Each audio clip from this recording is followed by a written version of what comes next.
And welcome back to the Alexander Society. I'm your host, unable to do a quippy joke descriptor because of today's subject matter, Derek, joined by my friend and co-host, Simply Tim. How are you doing, Simply Tim? I know the audience probably has already read the title, but and knows why we're going lightly on the normal jokes. But um, all I can say is fuck Hitler. Oh yeah, fuck it. Let's get something straight here. We're going to be talking about a lot of heavy shit in this one. I still want this to be a joyous occasion because fuck Hitler. Exactly. That's why we're. This is the anniversary of his death that this episode's going out. That's why it's the fuck Hitler episode. Yeah, we are talking about. We're going to be talking about the guy that skull fucks, like the guy that bullied Hitler so hard he committed suicide. Let's be honest here. Like we're talking about the guy that skull fucked Nazi Germany so hard they split in two. This is not an exaggeration. It split in two.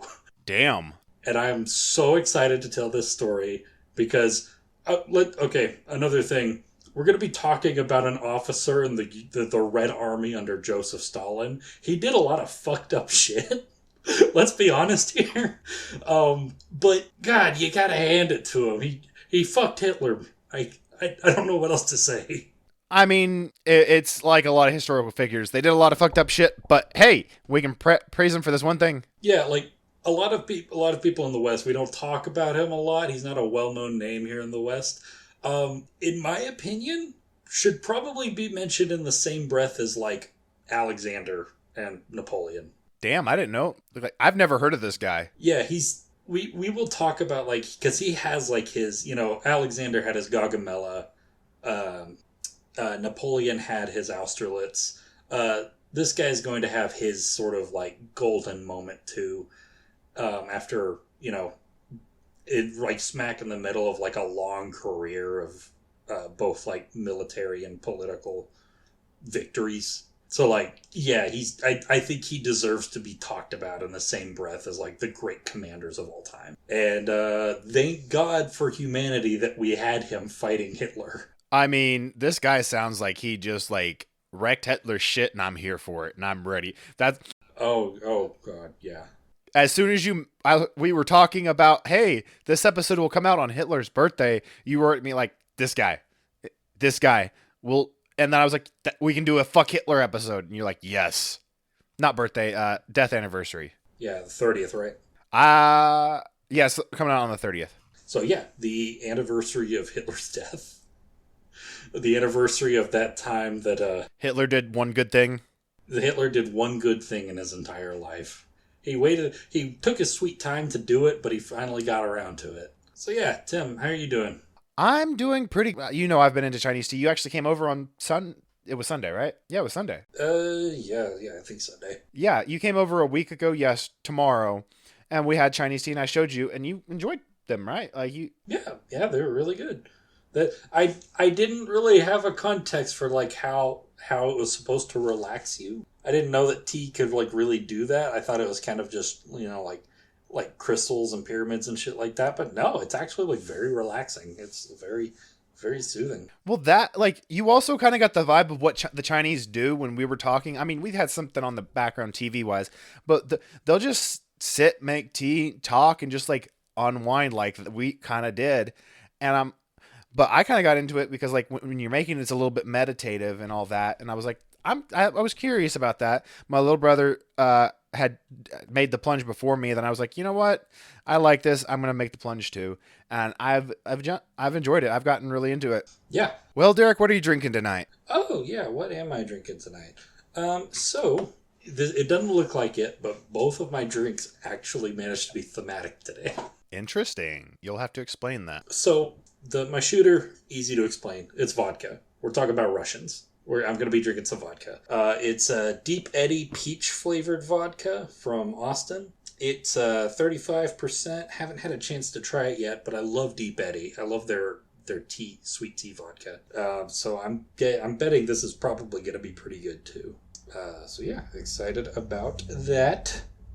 And this one's going to make less sense. By the end of the episode, you'll understand. It's kind of towards the end why. Okay.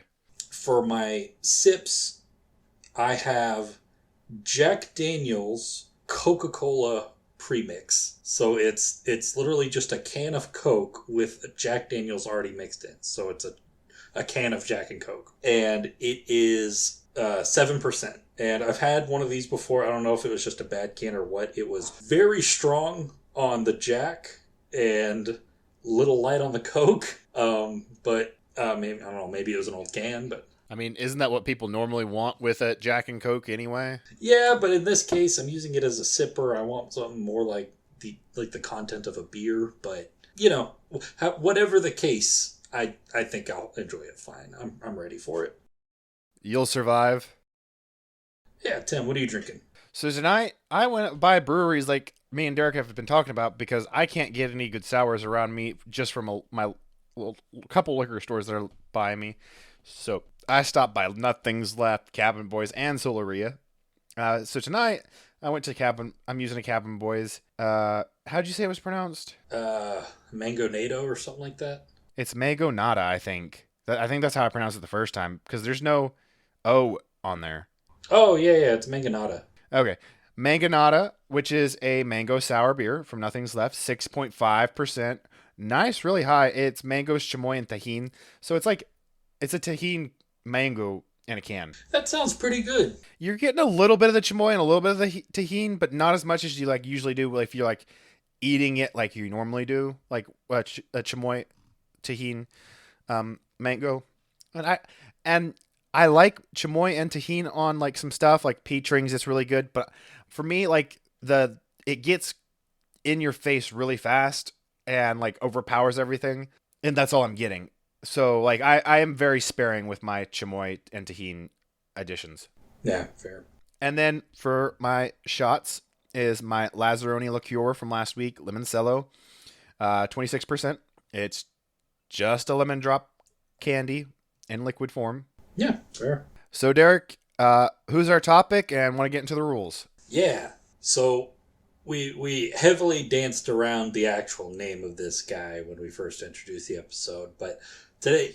I also always get it wrong every time I bring it up to Derek, so I just avoided saying the name because I know I would have got it wrong again. Yeah, so this guy is Marshal of the Soviet Union, Georgy Zhukov. And I'm so excited to talk about this guy because I think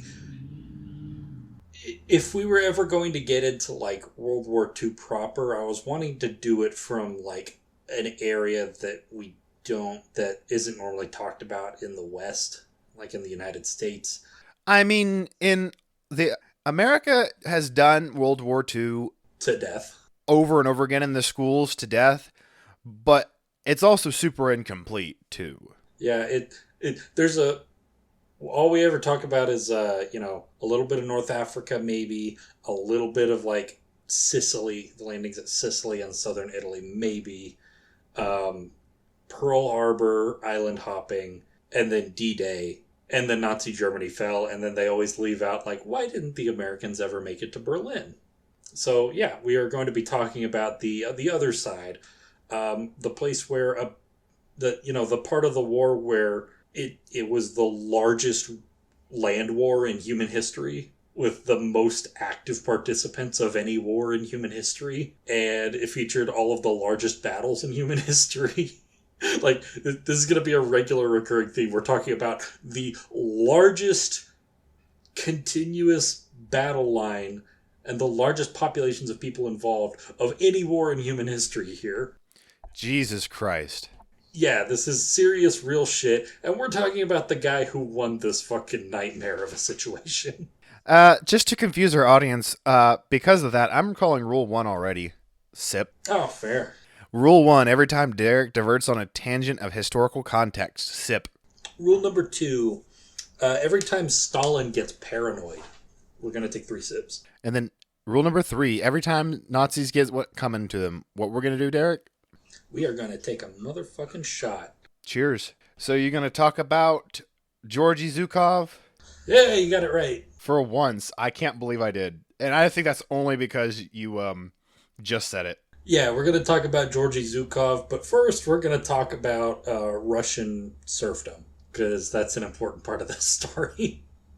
Listen, this is a historically packed episode. We're gonna be all over the place with this one, so bear with me. I'll do my best to make this easy to follow.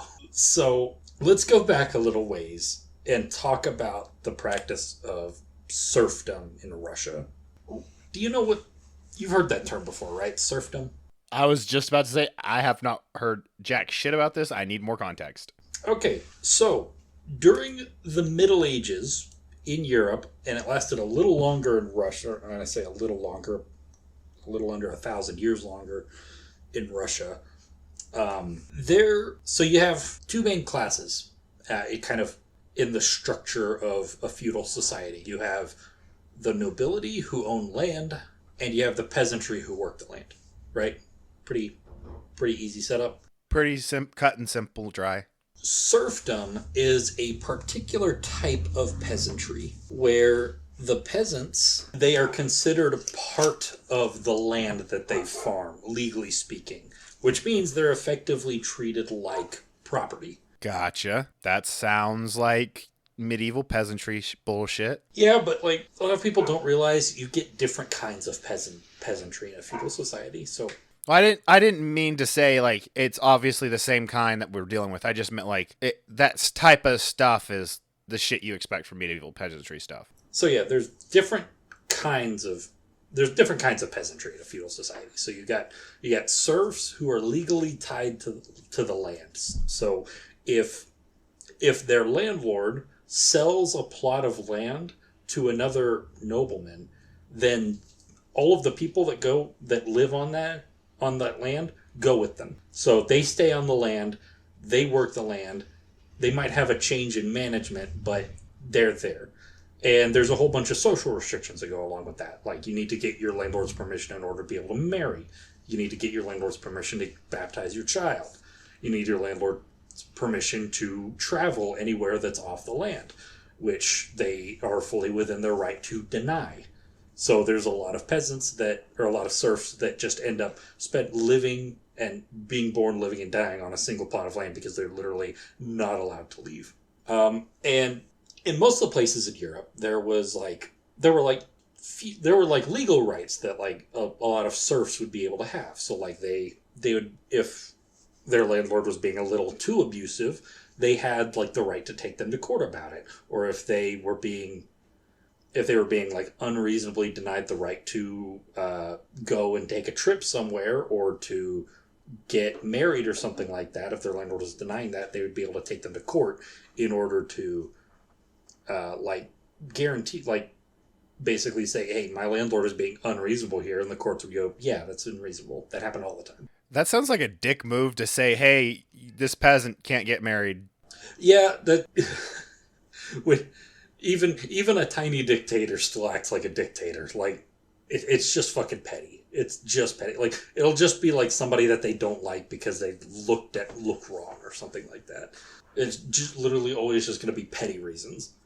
In Russia, this is how it used to work. Like back in the 1300s, going into like the 1500s, while the rest of Europe was starting to get rid of serfdom and was starting to kind of transition towards like early mercantilism and like capitalism and things like that.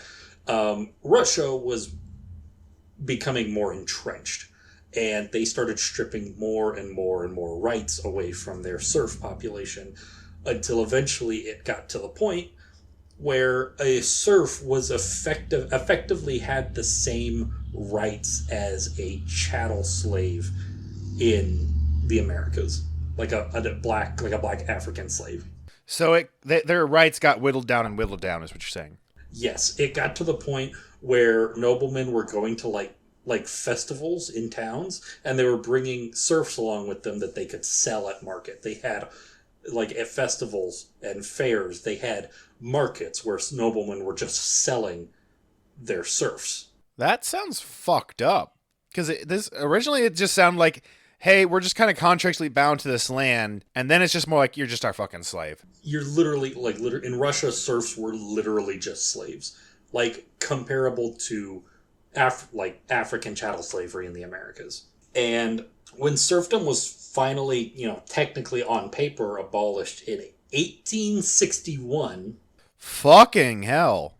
1861 by Tsar Alexander II. I mean, wasn't that like before fucking us though too? Technically, yeah, the Emancipation Proclamation was 2 years later, and the 13th Amendment was 4 years later. Well, I mean, it wasn't really done until the end of the Civil War either, though. Yeah, yeah. Yeah, this was basically like 4 years before America freed, like, past the like emancipation, like really happened. Yeah, Fully freed the slaves. What the fuck? yeah, and this lasted for about twice as long, at least, as like African slavery. Welcome to the fucked up history that we don't realize is things that we think are farther away than they actually are turn out to be a lot closer than we ever hoped. Yeah, actually, Abraham Lincoln and Tsar Alexander II are considered. They're referred to as the two great liberators of the 19th century.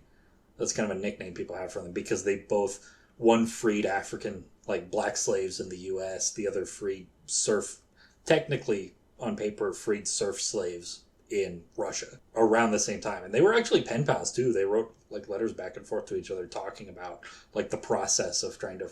That with the history, modern history, obviously, that America and Russia has had, and I'm talking even pre fucking all this Trump stuff, but also pre like Ukraine shit. Like even with how bad it was before all that, I'm just like it's hard to imagine U.S. and Russia having good ties. So when serfdom was on paper abolished in 1861, there were about 23 million peasants who were serfs in Russia. There were around 23 million who were free peasants, who were land. They were either like independent landowners who weren't didn't have a noble title, or they lived in like communal peasant villages, which were like most of them were lived in like these communal villages that were kind of a vestige of like medieval practices. And then about 3.5 million were technically serfs, but they were serfs on land that were owned by the Tsar. And so they had special privileges and exemptions that other serfs didn't have. And so in a lot of ways, they were actually like more free than even like the free peasants. I was going to say, were they like not literally, but the way historically looking back, are they similar to like the house slave kind of dichotomy? No, it's more like you happen to be. There's not really any good comparison to it. It's like if the president owned slaves and there were laws in place that whatever slaves the president owned had to be treated like human beings. It's weird, and there's a lot of like medieval politics that go into it, but That's so weird. yeah, it doesn't make much sense. But that's feudalism. It never made sense in the first place. It was always about power, not about making sense. That's unfortunately true. Yeah. So the ideals of the Enlightenment ended up kind of percolating into Russia in the 1700s, and so a lot of like higher ups in like the Russian Empire were starting to think that maybe serfdom had to be abolished. Not because it was evil or anything silly like that, or like morality. Like what it doesn't matter if we're treating them like humans or not. What they really cared about was economic development. They were worried that Russia would fall behind economically because they wouldn't be able to properly industrialize their country if all of their population were held in this primitive, like, agricultural bondage. And so, It's not the dumbest reason I've heard for freeing slaves. I mean, I guess if it freed slaves, I can't really. More capitalism, I guess. Yay. One of the few times you can say yay capitalism. yeah, like, even like Karl Marx pointed out, like, yeah, there's a lot of social, like, progress. There's a lot of progress, like, just general social progress that goes along with the adoption of capitalism. It's still an exploitative system, but compared to feudalism, it is a step in the right direction. So that was the basic idea. A lot of these higher ups like really didn't want Russia falling behind economically or industrially from the rest of Europe, especially because at this point they were kind of like a third-rate power. They weren't really like recognized or respected as like one of the great powers of Europe, and that wouldn't really happen until like the 7 Years' War of like the 1760s. So So there were a few people like in the 1700s that were trying to like push for land reform and the freeing of serfs and kind of trying to move Russia in like a economically progressive direction. They were being held back by two things. One, landlords liked having slaves. They still do. They still do. And second, I mean, you've heard like almost a bunch of people are trying to bring back corporate towns. company time. If you ever see somebody, like, if you ever come across like a construction crew that's working on like building a company town, it's perfectly fine to pour a bunch of sugar in the concrete mixer. Like yeah, it's more Yes, that or go full arson. morally acceptable, morally justifiable. Arson, perfectly all right. Burn those fuckers down. Try not to hurt anybody, but like, Yeah, no physical harm. At least not to the workers. yeah, go read about company towns in like the 1890s through like the 1920s, and then find your nearest Google campus. And I'm not going to finish that. So that's the first reason why the whole cause of freeing the serfs was kind of held back in the 18th century. First reason, landlords like having slaves. Second reason, the army liked having a just a giant pool of people to conscript from. Because if people, if you started handing out rights willy-nilly, you might have a little bit more trouble conscripting them. So, and that was Russia's whole thing, is they had a giant fuck-off army. That was their big stick that they wielded around European geopolitics. Eventually, though, the imperial state began to get nervous about the possibility of a peasant uprising. The big reason being the French Revolution, naturally. That really put the fear of God into a lot of the crowned heads of Europe. As it should. So, with fits and starts, Tsar Alexander II finally freed the serfs in 1861. Kinda. They did have more rights than they did have before, but they weren't really free yet. So it was supposed to be a gradual process where the serfs basically, the serfs would have to buy their way out of serfdom. It was required that once they offered to buy their way out of serfdom, legally the landlords had to accept it. And the state also offered subsidies to help serfs buy their way out of service.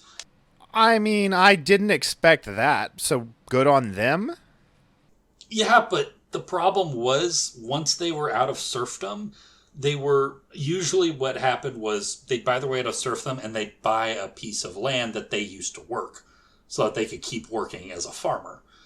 The problem was there was a lot of corruption in the system, and so a lot of the times the nobility would just give them a plot of land that wasn't productive. Ah, fuck off. I thought it was going to be the same kind of shit that happened with the, basically this just tenant farming all over again in a different... I was just getting to that, actually. Yeah, that's exactly what happened, is a lot of times they would end up having to sell the land that they had bought with their freedom for like pennies on the dollar, and then they'd have to go and work for their former landlords.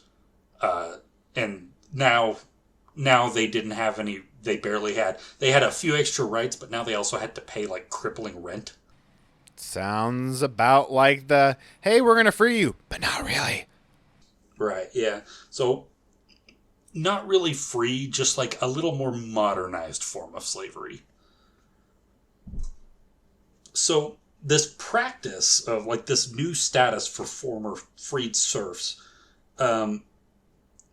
it set the stage for a lot of social unrest in Russia going into the 19th century, the 19th and eventually 20th centuries, because it was the central issue around which radical politics in Russia revolved. Every radical in Russia that would come up through the 19th century and going into the 20th century, that was the big cause that kind of pushed them into radical politics. It was the big question of the day. So, let's talk about one of these Russian peasant families. There was a man named Konstantin, and his wife was named Ustinya. These two were peasants that were tied to an estate near the town of Shelkovka, about 60 miles east of Moscow. And on December 1st, 1896, Ustinya gave birth to a boy who they named Georgy. Georgy Konstantinovich Zhukov. We don't know a crazy amount about Georgy Zhukov's youth, but what we do know is that his mother had a large effect on his upbringing, because by all accounts, she had a very big personality. She's very much like the stereotype of like the very strong-willed Russian woman. And it's said that Zhukov looked very much like his mother, and also got her physical strength. There's a story that when she worked, she was able to carry like 200-pound sack of flour from one town over to another, like over a mile without stopping. And it said that and Zhukov was very physically strong. Like he was let's be completely blunt, he was built like a brick shithouse. He was broad, he had huge shoulders, huge muscles, and he could lift a fucking truck if you asked him to.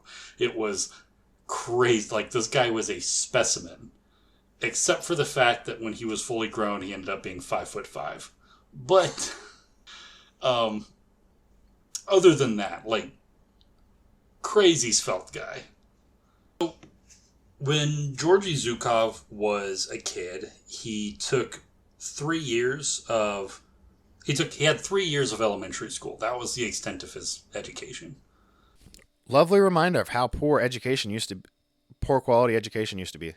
Which was actually 1 year more than most peasant kids got. Wow. Yeah.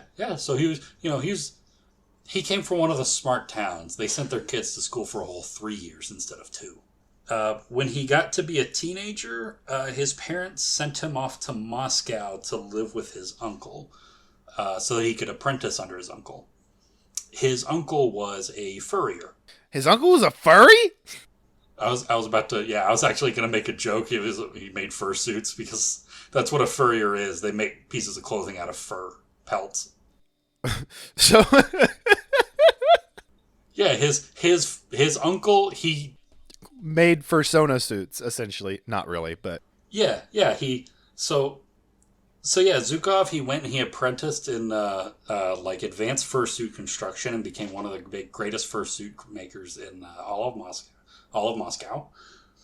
And then after he finished his apprenticeship, he opened his own fursuit business in Moscow and did pretty well with it. Apparently, he was pretty good at his job. He made really high quality stuff. A lot of people liked it. He got like a really good business going, like before he was 20, and he had like several employees under him.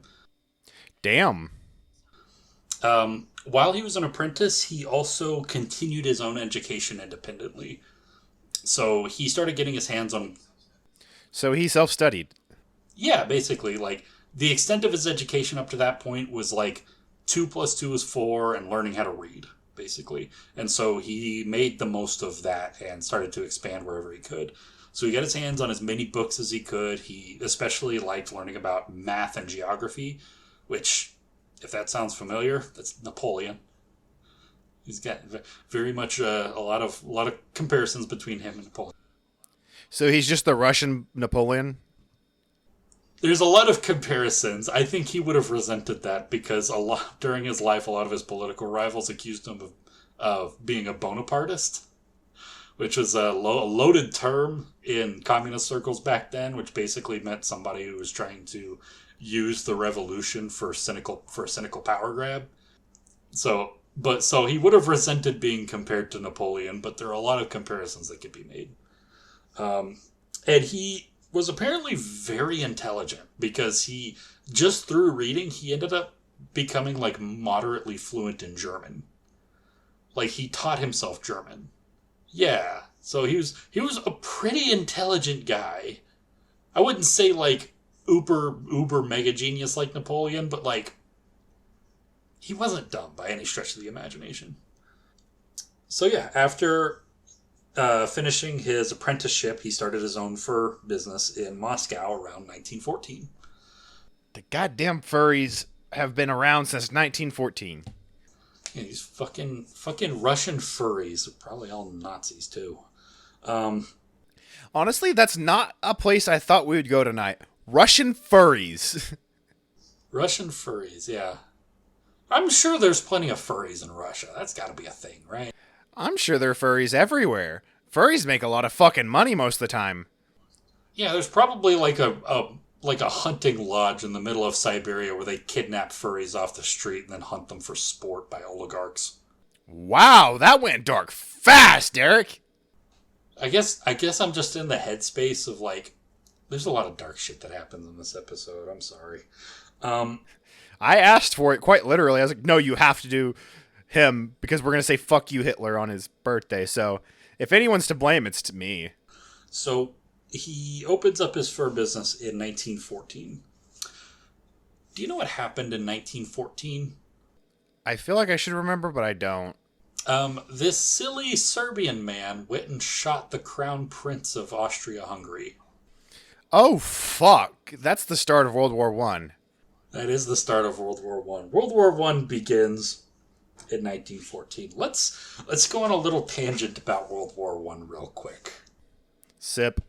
So World War One really has its roots in Napoleon, and so fuck you, Napoleon, for starting World War One. I mean, I wouldn't blame Napoleon. It wasn't Napoleon that caused World War One. It was everybody else's reaction to Napoleon that caused World War One. Fair. Because, I can't really blame Napoleon for that because it was 100 years after he died. So, come on, cut the guy some slack. He couldn't have predicted that. To be fair, he started his own continent-spanning war that killed a whole bunch of millions of people. But not this one. It wasn't his fault this time. Not this time. One time it was his fault, but not this time. So after the defeat of Napoleon, the victorious reactionary powers of Europe wanted to create a balancing act. They wanted to turn Europe into the world's biggest balance, like circus juggling act. And the way they did that was through there was this guy by the name of Clemens von Metternich. And he was an advisor to the Kaiser in Austria, the Austrian Kaiser, the former Holy Roman Emperor.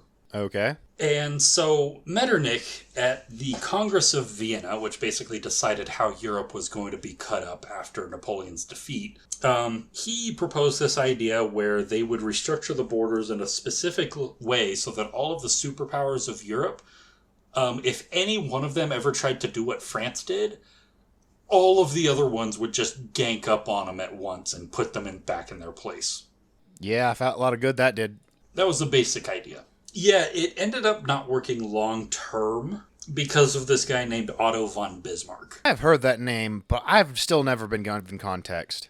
Okay, yeah, I'll tell you a little bit about him real quick. So, one of von Metternich's big ideas was that Germany had to stay broken up into a bunch of smaller states.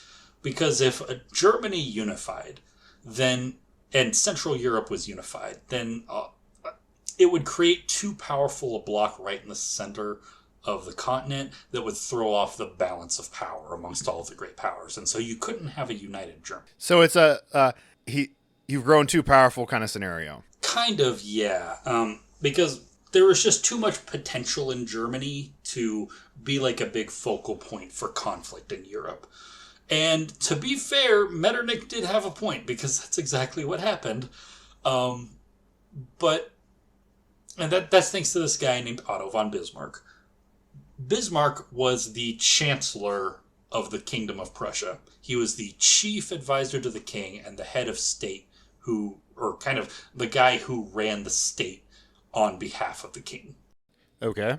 And he got this bright idea where he could bring all of the different states of Germany through diplomacy into the sphere of influence of Prussia. And so basically what he did was he would go to a bunch of German states. He'd make alliances with them basically saying, hey, in a situation where we go to war, you will help Prussia and you will be subservient to Prussia, but we will protect you. Interesting. And then right after making that treaty, then he would start a war. Duh, of course. And so he did that 3 times. First, he did that and beat Austria. And then he did it a second time. This douchebag. And then he did it a second time and he beat Denmark. And then he did it a third time, and this was the big one. He beat France. And France would take that personally. France took that personally. But yeah, they invaded. So Prussia and this German confederation that they had built, they invaded France. They beat the shit out of France at the Battle of Sedan. And then they occupied the palace at Versailles and forced France's capitulation.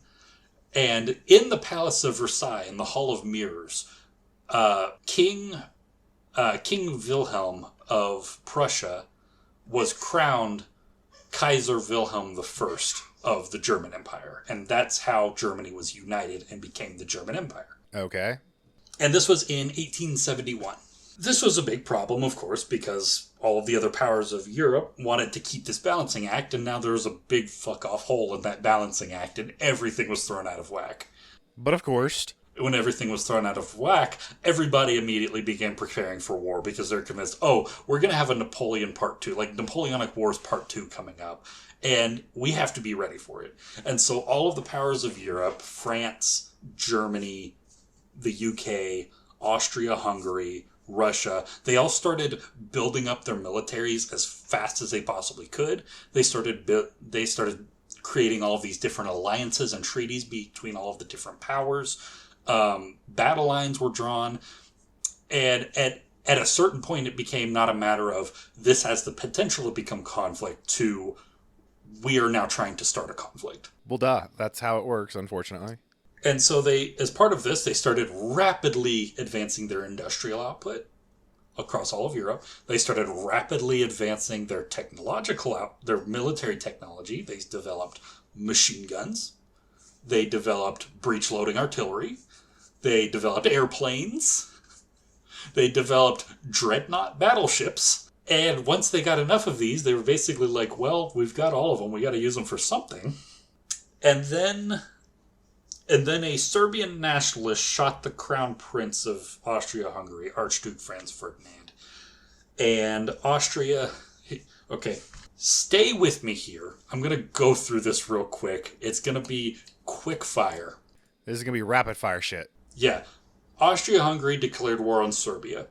Serbia was being protected by Russia, and so Russia declared war on Austria-Hungary. Okay. Germany had an alliance with Austria-Hungary, and so they declared war on Serbia and Russia. France had an alliance with Russia, and so France declared war on Germany and Austria-Hungary. The Ottoman Empire had a treaty with Germany, and so they declared war on Russia and France. And then Germany, realizing they were in a two-front war, concocted this war plan where they wanted to knock France out as fast as possible so that they could focus all of their forces on Russia. And to do this plan, they had to go through northeastern France. The problem was, there was a Belgium in the way. And so they declared war on Belgium so that they could go and occupy it, use it as a staging ground to invade northern France. Belgium was being protected by the United Kingdom. And so the United Kingdom declared war on Germany. And that's how World War I begins. It's just domino towers. It's literally, they spent like 4 decades setting up these dominoes, and then one random asshole from Serbia just knocked the first one down. And that's how the Great War begins. Okay, so now we're caught up to 1914. Zhukov ended up being drafted into the Imperial Russian Army in 1915. He was 19 years old. After training, he was assigned to the 10th Dragoon Novgorod Regiment. And as it turns out, Zhukov is a pretty damn good soldier. Wow. So during the war, he ended up being awarded the St. George's Cross for heroism twice. Is that their equivalent of the, Medal of Honor? Basically, yeah. Okay. Yeah, there's no good one-to-one comparison, but that's about as close as you get. He basically earned the Medal of Honor twice. And he also ended up getting wounded fighting Germans at the Battle of Kharkiv. And he proved himself so good at being a soldier that he was eventually promoted to a non-commissioned officer, which is basically like a sergeant. Okay. Okay, this is our last big tangent, I promise. Sip. I know we just got back to Zhukov, but this is actually very important and very relevant. Okay, let's talk about the Russian Revolution. Okay. Big topic. I'm summarizing it down a whole bunch. You're dumbing it down to where it's almost not fully contextualized? Right, yeah. I'm leaving a whole bunch of really important stuff out just to get through this. So in the 1800s, there was a lot of radical ideas flying around, especially concerning the issue of peasant land reform. That was the big issue, like I said. You had the early Russian liberals who started advocating for Russia to adopt a parliamentary representative system like the UK had. They basically wanted to make Russia more like the UK, where they had like a parliament, or in Russian they called it a Duma, and this Duma would legislate with the Tsar basically being like an executive. Gotcha. They were on the moderate end of Russian radicalism. At the extreme end, the first thing you get are the nihilists. I'm assuming they don't look a lot like what we think of when we say nihilists. Not really. These people kind of, like, the stereotypes around them at the time are kind of what informed our perspective, like, what we think of when we hear the word nihilism, because this is where it literally enters, like, the human lexicon. Gotcha. The term nihilism. The nihilist movement, it was mainly, like, an artistic and, like, philosophical movement. So they basically believed, like, they were critical. They're basically just critical of everything. The reason that they were called nihilists was because it was believed that they didn't believe in anything. That's not true. They believed in a lot of stuff. But they were very critical of traditional family structures. They were very critical of traditional social hierarchies like the nobility. And they were very critical of religion. A lot of them were very staunch atheists. Gotcha. Most nihilists were basically like either shut-ins or artists or academics. A small portion of the nihilists were terrorists. But of course. Because they came to believe firmly, a lot of them were, to give you an idea of where this is going, a lot of nihilists would end up later on becoming anarchists once anarchism came to Russia. Because they just wanted to tear down all of the traditional hierarchies in Russia. They didn't really care what replaced it. They just knew that they had to tear down what existed. And so they thought one of the best ways to do that was, let's go kill the Tsar. I mean... Yeah. And you want to know the crazy thing? It worked? They did it. They killed the Tsar. Hell yeah. The guy who freed the serfs, Tsar Alexander II, in 1881, he was on a train heading back into St. Petersburg to the Winter Palace, and his train was bombed. And he was blown almost in half. And so his... In hats? Half. Oh, half. I was like, how do you get blown into hats? And so his family had to drag his mangled, half-dead body out of the ruins of the train and take him back to the Winter Palace, where he died in front of his son, who inherited the throne. Oh, shit. And his grandson, the future Tsar Nicholas II. So he scarred 2 generations with his death. Yes. And here's the issue. Alexander II was the most progressive Tsar that ever lived. And this is the thanks he got for freeing the serfs. And so his successors would be less than amenable to the concept of reform. That tracks. So the nihilists didn't accomplish much. They never intended to accomplish much. They didn't really give a shit. They just wanted to kill the Tsar. And they killed the Tsar. So, maybe they were successful. How the hell should I know? How should I know what standards to hold them to?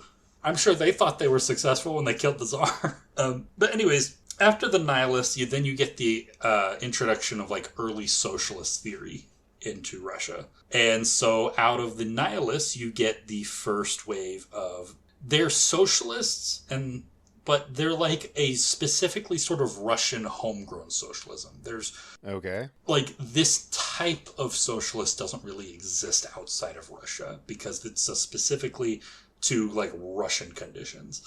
And these guys were called the Narodniks. Gotcha. And the Narodniks, the word Narod literally means like the people. And so a lot of times their name kind of gets translated in English to populists, which a lot of people don't like really using that translation because it has a lot of like more they were very firmly left-wing and socialist, but the term populist has a lot of like right-wing connotations. But the Narodniks were not initially revolutionary. Their big thing was that they wanted to educate the peasantry because they believed that the traditional like communal peasant village would serve as the building blocks of like a new socialist communal society, and that once they completed educating the peasantry, that they would just seize all power from the nobility and from the czar and just create like a socialist communal society out of the already existing like peasant structures that they had.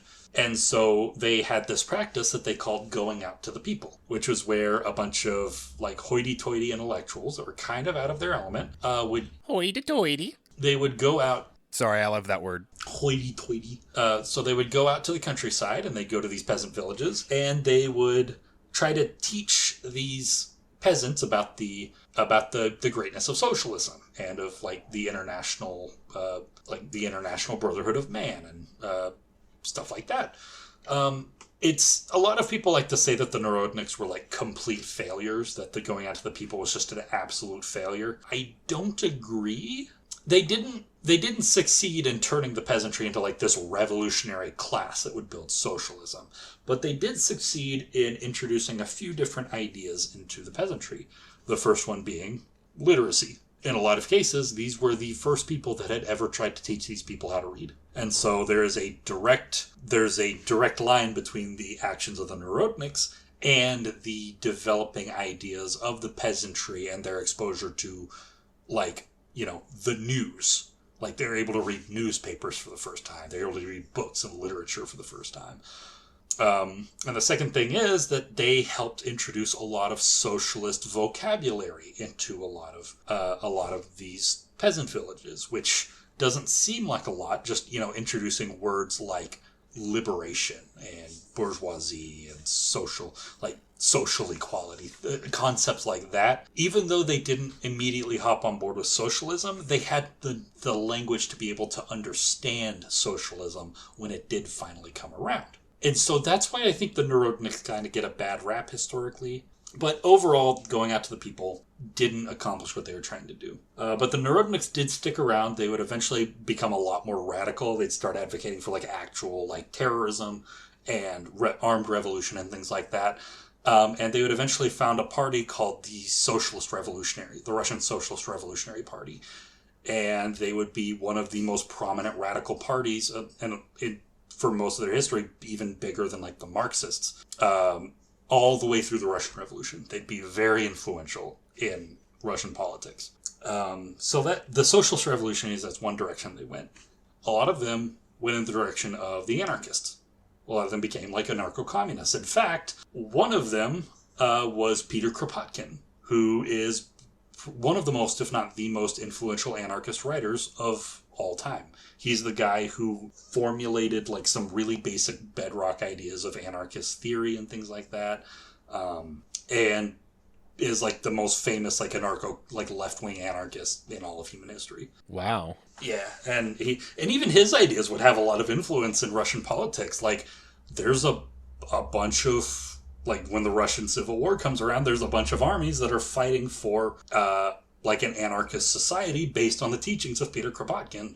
Most notably, Nestor Makhno and like the Makhnovchina in Ukraine, which I would love to do an episode on him. He's one of my favorite historical figures, and I'd love to do an episode on him eventually, but now is not the time. The third movement to kind of come out of the Narodniks were the Marxists, and they would be the most important ones, obviously, because they're the ones that would eventually win.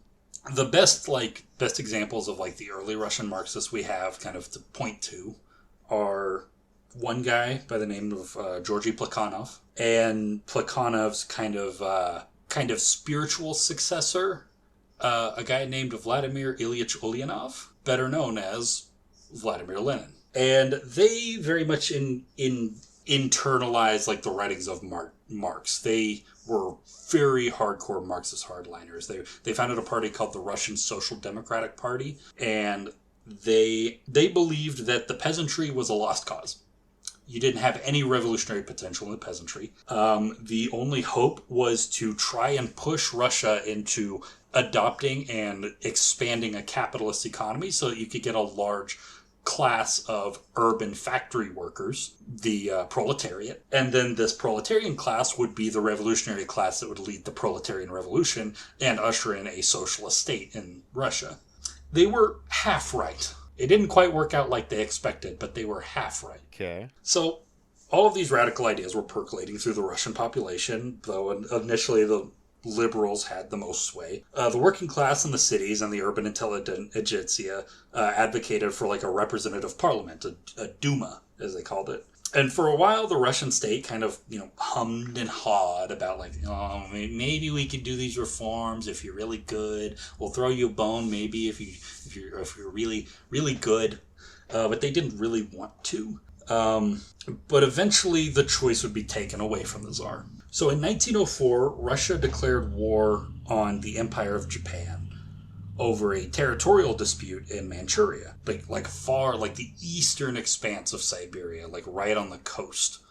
And they were in a territorial dispute over an area of Manchuria, and specifically a town, like a Russian town on the coast that the Tsar was trying to expand into like a full port city called Port Arthur. And so Russia declared war on the Empire of Japan over the rights to Manchuria.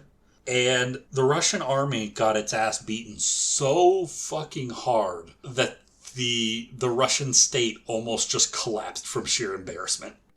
That would have been a timeline. Like, it is crazy how badly they got beat. Especially because, now, all of the people in charge of Russia were racist. Tsar Nicholas II specifically... Was uber racist specifically against Japanese people. Like, he fucking hated specifically Japanese people with a fiery passion. Like, he was racist towards other groups of people. He actively, maliciously hated Japanese people. So whereas he was like an 8 or a 9 on the racist scale for everyone else, for the Japanese he was a 12. Yeah, they had to invent a new scale just to measure how racist he was towards Japanese people. And so... Wow. This was very disconcerting for him, to say the least. And it got even worse because a few things were going on. For one thing, the military was very discontented because a couple 100,000 Russians had just been killed in this useless war that they fucking lost. And so the military was mad at the Tsar. There was an ongoing economic depression that was causing widespread unemployment in the cities and hyperinflation. And so the people in the cities were mad at the Tsar. And then at the same time, the rural peasantry was already mad about all of the economic disadvantages they had and how exploitative their landlords were. And that was a generational anger. And so a lot of them were already mad at the Tsar too. And so you have the entire population of Russia is ready to take drastic action. And so in 1905, you get a demonstration of over 100,000 protesters that gathered outside of the Winter Palace in St. Petersburg in order to deliver a petition asking the Tsar to form a Duma. The Tsar Nicholas, ordered the crowd be dispersed. Fighting broke out between the demonstrators and soldiers, and the soldiers just started shooting. Now, this wasn't a small event. This was 100,000 people versus a couple thousand soldiers, all firing. Within about 10 minutes, about 1,000 people had been killed. This event came to be called Bloody Sunday, and it was the start of the First Russian Revolution of 1905. I'll kind of abridge this a little bit more. A lot of fighting started to go out in the streets. A general strike happened. It spread all across Russia. It eventually got to the point where the military started to desert the Tsar. And so to save his own ass, Tsar Nicholas was forced to basically come out and say, okay, yeah, fine. We'll have some elections. We'll have a Duma. And so that's how Russia became that's how Russia got a Duma and became representative. And so after that, the liberals were satisfied, and so all that were left still fighting were the socialists, and so the army just went in and killed all of the socialists. Jesus Christ. Yeah. And then as soon as like everything had died down, the Tsar immediately took away all legislative power from the Duma.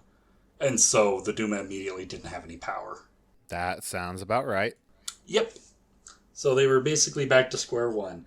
And what the socialists learned from this was not to trust the liberals. What the liberals learned from this was not to trust the Tsar. And then we get to World War One. World War One begins, and Russia is getting their asses kicked.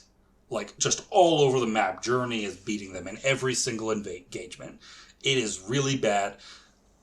Millions of Russians are dying. And all of the war is causing hyperinflation back home once again. Bread prices are rising in the capital. And in 1917, you get to International Women's Day. And all of the women come out to celebrate women. And then once they're out in the streets, they start talking about politics. They get pissed off. They start protesting. The protests evolve into bread riots. The riots then spread out into a general strike over the entire city of Petrograd, which Petrograd is St. Petersburg. They renamed it at the end of the war, so it sounded less German. That sounds like something that would happen in America, so of course it happened. Yeah, so the Tsar ordered the army to go in and suppress the riots, so it looked like they were going to have a Bloody Sunday Part 2.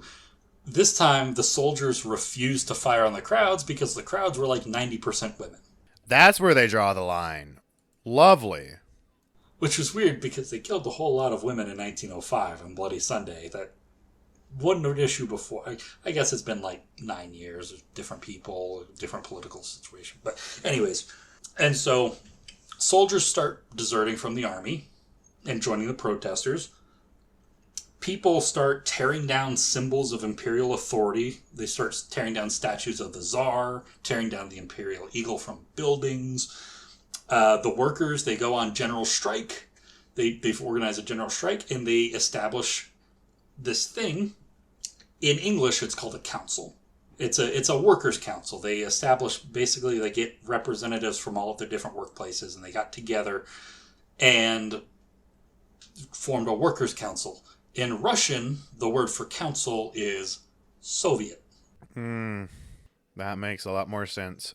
Yep, and these Soviets were very, very radically socialist. It eventually gets to the point where Nicholas II loses all control, and if it goes on any longer, he might just be lynched. Well, damn. Yeah, and so he abdicates his throne. Smart move. And then he tries to pass it on to his brother. That's not going to work. And his brother refuses to take it because I'm not going to pick up that hot potato. And so there's nobody left to take the throne. And so there just ceases to be a monarchy in Russia. Weird way to do it, but fuck it. The monarchy just disappears. This is referred to as the February Revolution. So once the Tsar is gone, the liberals in the Duma immediately step forward and they take control of the Russian state through their representative parliament. But there's an issue because they have the Duma, but now they also have these workers' soviets in the cities. And the workers' soviets are saying, no, actually, we should have power over the state. The state should belong to the workers. This is a revolution of the workers. It should belong to the workers, not to a bunch of shitty, liberal academics in the Duma. And it reached an even more of a fever pitch because the Soviets were very quickly threw their support behind the Social Democratic Party, specifically behind one of the factions within the Social Democratic Party called the Bolsheviks. And the Bolsheviks were led by Vladimir Lenin. And so there's this giant conflict between the Soviets and the Duma. And initially it's looking like the Duma is going to come out on top because they have institutional power, they have more institutional support, they have control over the army. The problem was that they had two things that they were supposed to do that were supposed to be the goal of the revolution. That was get Russia out of the war and land reform for peasants. It's two simple things that they wanted to do anyways. They refused to do either of them. Fucking hell. Because they're fucking idiots. That sounds like bureaucracy fucking shit up again. Frankly, at some level, I'm convinced liberals have no sense of, like, personal, like, self-preservation. They have no sense of self-preservation. They're just pure, raw inertia manifested into human beings. And so the longer it went without them doing these two very obvious things, the more the Russian people got pissed off at them, and the more people were flocking to the Bolsheviks banner and supported the Bolshevik slogan, all power to the Soviets. Until eventually, in October of 1917, the Bolsheviks get together and they basically decide, okay, we have enough popular support, we can go ahead and overthrow the Duma. And so they get a whole bunch of army units together that are loyal to the Bolsheviks. They march them into Petrograd, and they occupy the building where the Duma meets. And so all of the representatives in the Duma are forced to flee Petrograd into the countryside. Once they get out to the countryside, they run into a bunch of monarchists and reactionaries who are in hiding and who have been slowly building up an army in order to fight against the revolutionaries. And they go and they join the reactionaries. And together, they build up an army, which comes to be called the White Army. Whereas all of the units in the Russian army that are loyal to the Bolsheviks and to the Soviets, they all go to their side and they form the Red Army. I was about to say, is it the Red Army? Because it feels like it would be the Red Army. And the first, overall commander of the Red Army is Leon Trotsky. Doesn't ring a bell. Leon Trotsky? The ice pick? The only ice pick I can think of is, what's his name? Serial killer. Fictional one. No Country for Old Men. No, Leon Trotsky was just an early Bolshevik. He was a protege of Lenin, and he lost the power. He would later lose the power struggle to Stalin. And then he would be assassinated by the NKVD while he was in hiding in Mexico. And he was murdered with an ice pick to the skull. Interesting. So, anyways,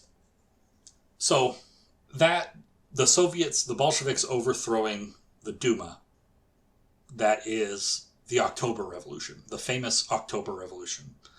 And now, the first thing the Bolsheviks do once they get into power is they immediately make peace with Germany. And they do it by giving up a whole shit ton of land to Germany. But of course.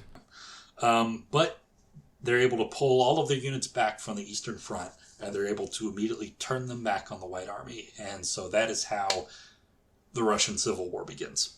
So, okay. Last long tangent, I promise. Is this a separate one, or is this still part of it?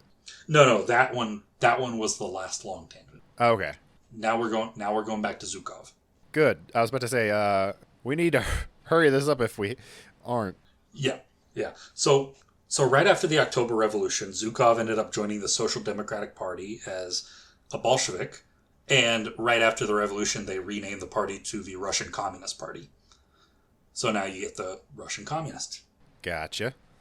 Zhukov was really popular amongst the Bolsheviks because he was, for one thing, he was an accomplished soldier, which was exactly what they needed in the Red Army. And for another thing, he came from a poor peasant background, which they just ate up. They loved that shit.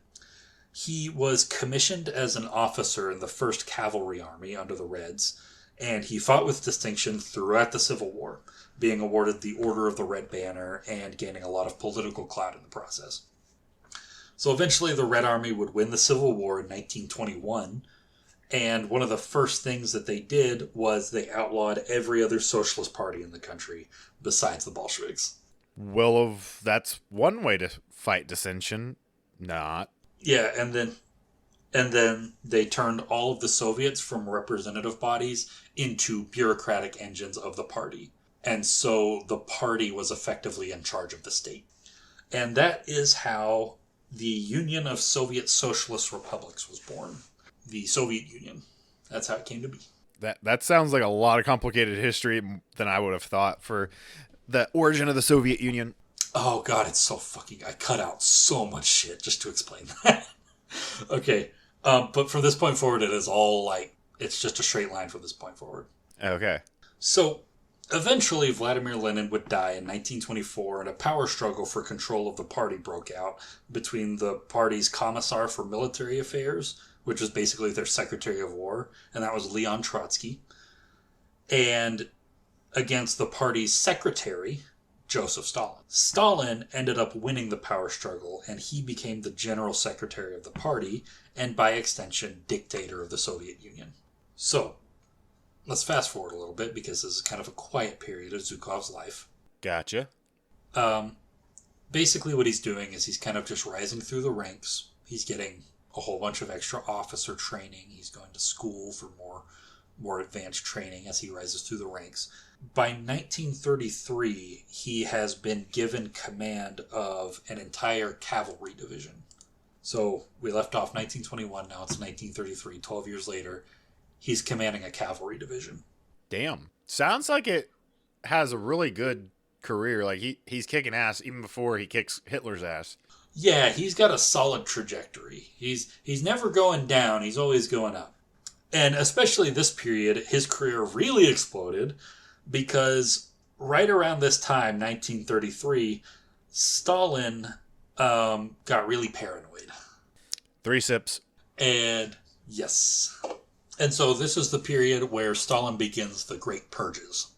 He's really scared about the idea that there are dissenters and people that don't like him within the upper ranks of the party and of the Red Army and things like that. And he wants to kind of nip them in the bud, whether or not they are actually dissenters or disloyal or anything like that. If he convinces himself... Full on paranoia purges. Yeah, it's just dictator paranoia. And so he starts dragging like very high-ranking people in the party out of their homes at night and shooting them in the back and burying them in an unmarked grave. And he did all of this with the use of the NKVD, which is basically a combination of like political commissars and secret police, more or less. All right. And so this was bad for everybody involved, including Zhukov. He lost a few friends to the purges. But at the same time, Stalin never doubted his loyalty. And all of a sudden, there were a whole bunch of open vacancies in the army above him that really needed to be filled. So he's like, damn, that sucks my friends died. Oh well, I'll use that to my advantage. And so by 1938, he was promoted to Deputy Cavalry Commander of Belarus, which was one of the highest ranking officers in Western Russia. And then right around that time was when the fascists started to get real fucky. When were fascists not fucky? Never in human history. So, this is 1938. This is the year before World War II begins. Fascism had first risen up in the 1920s in Italy, under Benito Mussolini, and then in Germany in the 1930s. And it was mainly spread by kind of discontent at the post-war status of their countries. They were disaffected, they felt emasculated, there was a really bad economic depression, it was literally the Great Depression, and they were pretty fucked up. Really, let's be blunt about it, they were really a lot of middle class and upper class people in Italy and Germany, and in a lot of countries in Europe and the United States. They were real fucking scared of socialists. No shit. They were terrified of socialists. And so they threw their support behind fascists, because fascists were the nice, like the more palatable alternative to them. Why would you go with the person who's always going to be out for the little guy when you could hopefully support the people that'll crush the little guy when you think you're maybe eventually going to be one of the big guys? Yeah, like the first people that the Nazis... Well, the first people that the Italian fascists targeted when they got into power, it was the Communist Party, the Socialist Party, the Social Democrats. The first people that the Nazis targeted as soon as they got to power, it was the Communist Party, the Socialist Party, social democrats. It's kind of like we're seeing it play out in America right fucking now. They're using the fucking script to the letter. Yeah, they are scared of socialism, and they're scared of losing their positions of power and privilege over other people, and so they lash out with violence. That's what fascism is.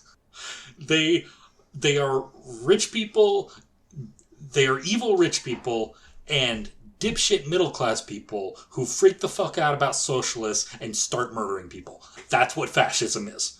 Just in a nutshell. And so they also had, Italy and Germany, fascist Italy, Nazi Germany, they also had a friend in Asia, the Empire of Japan, who were having their own kind of pseudo-fascist movement as well. Really, it was more like just the brain rot that kind of comes along with colonialism, because they were doing a lot of colonialism around this time. And specifically in 1932, Japan invaded China, and they conquered a whole shit ton of China, and they killed a whole bunch of people, like a whole crazy amount, like 30 million people, like insane amount of people. The rape of Nanking. That was this time, right? Yeah, just yes, yeah, that was during this. And so they started, as they occupied parts of China, they would set up like these puppet governments under military governors. And one of these areas that they occupied and set up was in northern China. It was this region called Manchukuo. And Manchukuo was right on the border with Mongolia, which was a communist country, which was not technically part of the Soviet Union, but was kind of a puppet of the Soviet Union. And so there were a lot of Red Army troops there. And a border conflict broke out between the Soviet Union and the Japanese Imperial Army. And it eventually went from a few minor skirmishes to some larger battles, until eventually it blew up into a full-fledged regional conflict. Also, SIP, this is historical context. Yes. And so they started diverting a bunch of Red Army forces to Mongolia in order to fight against the Japanese Sixth Army there. And the guy that they put in charge was Georgy Zhukov. But of course it was. Yeah. At first, the conflict, like I said, just a few minor skirmishes, but eventually Zhukov showed up and he was able to concentrate the Red Army forces and launch a full-blown offensive, which culminated in, I swear to God I didn't make this name up, the name of this battle sounds like it's from, like a Game of Thrones. It sounds like a fantasy battle. It's the Battle of Kalkengall. You're right, that sounds very fantasy-y. That sounds like a battle in Mordor. Like, that's such a cool name. I love Mongolians so much. They have such a cool language. The Battle of Kalkengall. You said Game of Thrones, right? It sounds more like Lord of the Rings. Yeah, either way, just like a fantasy setting. So yeah, Zhukov launches an offensive, and it culminates in the Battle of Kalkengall in August of 1939. And Zhukov absolutely wipes the floor with the Japanese army. It is a complete wash. It was not even close. The Japanese did not have a chance from the start. Damn. Zhukov held 2 of his armored groups in reserve. And then after the Japanese force got tied up fighting in the center, he sent his 2 armored groups around the sides to outflank them, and he encircled the entire Japanese force and then crushed them from all sides. It's just a basic mobile pincer movement, just basic thing. It's something he learned in the cavalry. That's just something you did with horses normally. He just did it with tanks. Damn. Yeah, and he pretty much completely destroyed the Japanese Sixth Army. Shit. There was like 80,000 troops just became POWs in an instant. God damn. Yeah. This battle was important for a couple reasons. For one thing, it was great for Zhukov's career, obviously, because from this point forward, he would always be one of the big players in the Red Army for the rest of his life. There was never a time when he wasn't like one of the most influential men in the Soviet military. For another, at this battle, he demonstrated that it was the first time that there were several tactical ideas that were kind of floating around the Red Army for a while. It's the first time they had been put into practice. And not only were they practicable and were able to effectively be used in combat, but they were crazy effective. Amongst these concepts for one, was an emphasis on armored maneuver rather than just... So the tank doctrine up to that point was to use tanks to support infantry. It was just a big metal thing on wheels with a giant gun on it that you would bring up behind your infantry to kind of give them fire support. That was the basic use of tanks before.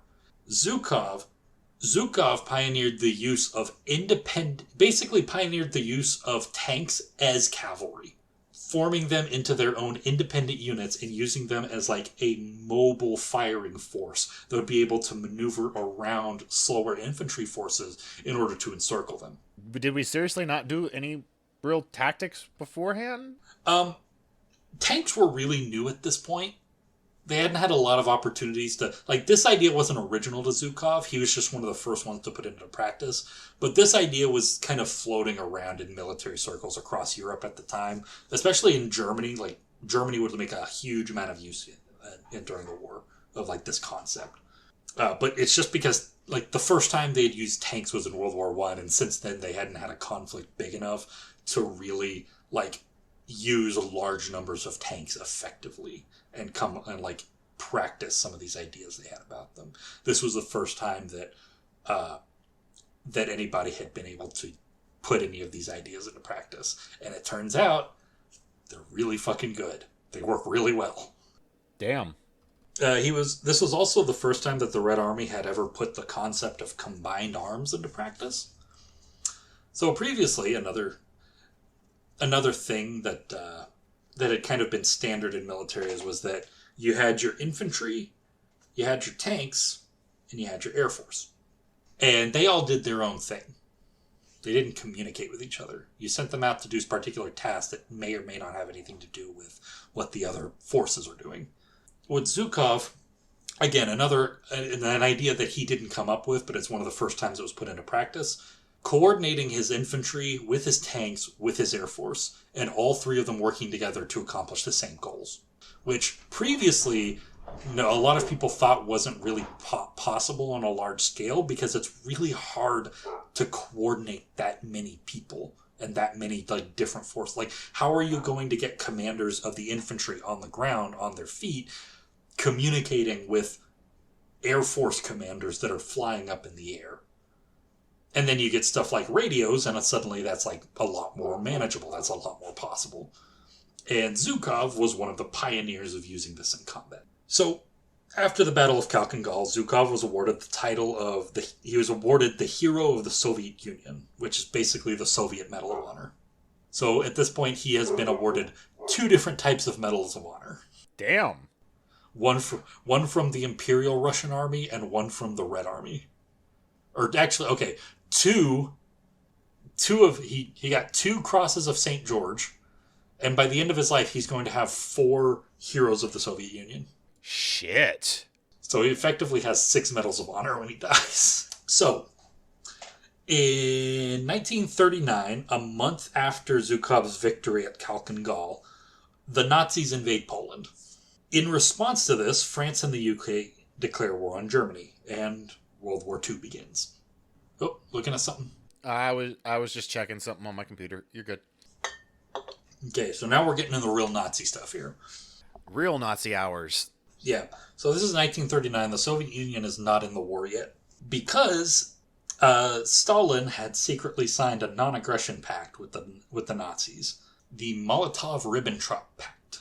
That means nothing to me. Yeah. It's Stalin's big, like... If Stalin could have been a collaborator with the Nazis, he would have been. I mean, from everything I've heard about Stalin, it sounds like it. Yeah. So yeah, part of this deal, the Molotov-Ribbentrop Pact, was that when the Nazis invaded Poland, the USSR would get the eastern half of Poland. Well, damn. Yeah. And so the Nazis invaded, they conquered Poland, the Soviets got the eastern half. And Stalin, have I mentioned Stalin's kind of a piece of shit? I mean, I already knew Stalin was a piece of shit. So, in 1940, Zhukov was promoted to command one of the 8 army groups in the Red Army, which made him one of the highest-ranking officers in the USSR. And in 1941, he was named Chief of the Red Army General Staff, which basically meant, like, of the of the highest ranking generals in the Soviet Union, he was the guy in charge of kind of coordinating them. He wasn't the highest ranking. He was just, but he was very close.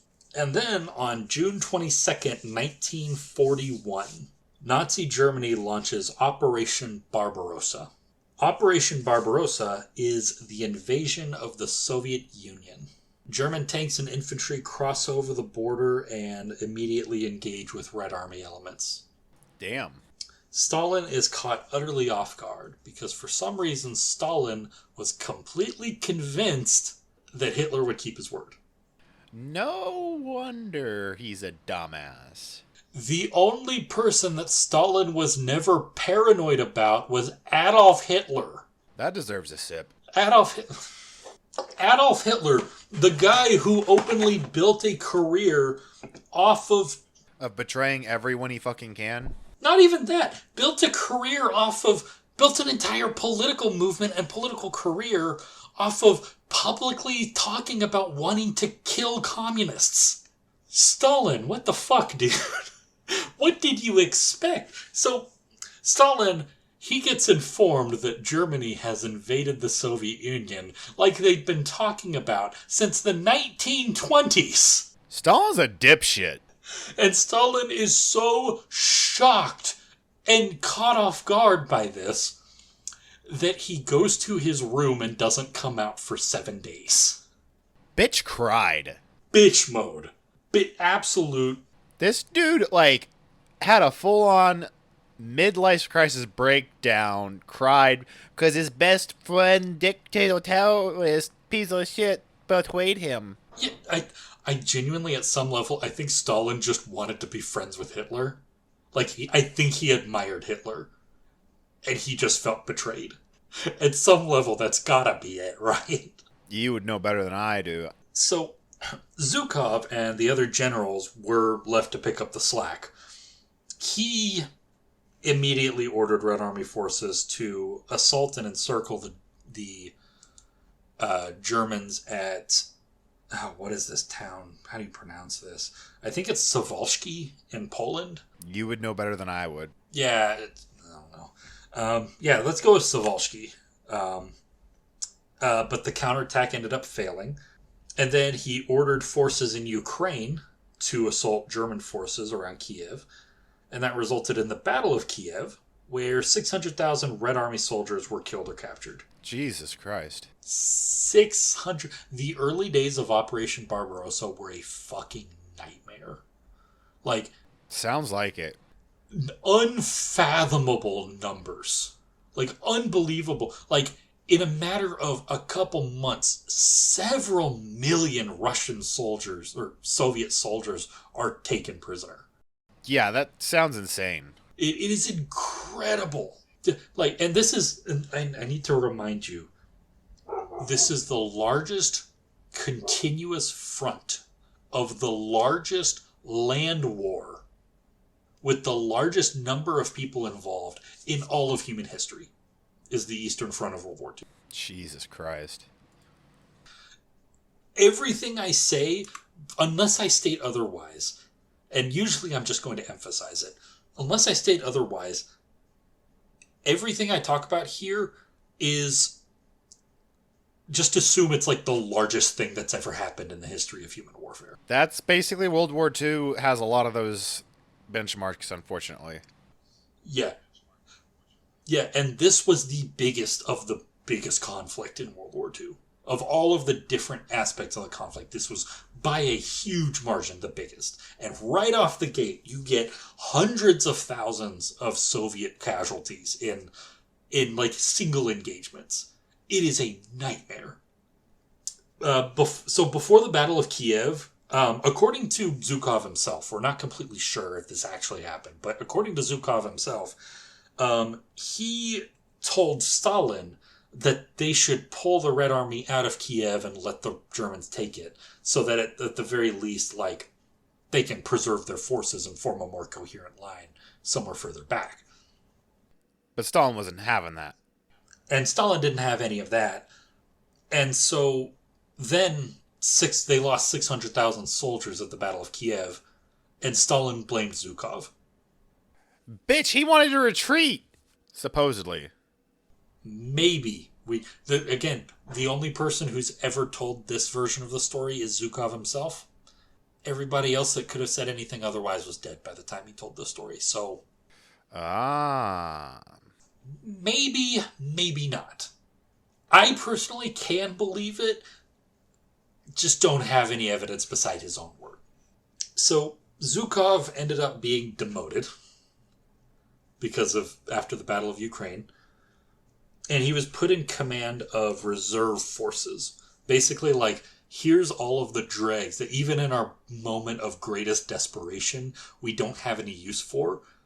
Take these guys and do something with them.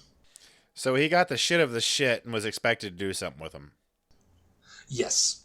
And guess what? He did a whole bunch with them. Because this is Georgy fucking Zhukov we're talking about. So around the city of Yelna, the German army had advanced ahead of their timetable, and they had created a salient around the city. A salient is basically like, if you look at a battle line, and it's like a straight line, or just like a general, like, continuous line, a salient is a bulge in that line. Okay. And salients are bad because they're big targets, which are very difficult to reinforce. And they're difficult to get supplies into, and they're really easy to encircle because you don't even have to attack the whole bulge at once. You only have to attack the very ends of it to just cut them off and encircle everybody inside. So very poorly strategic location.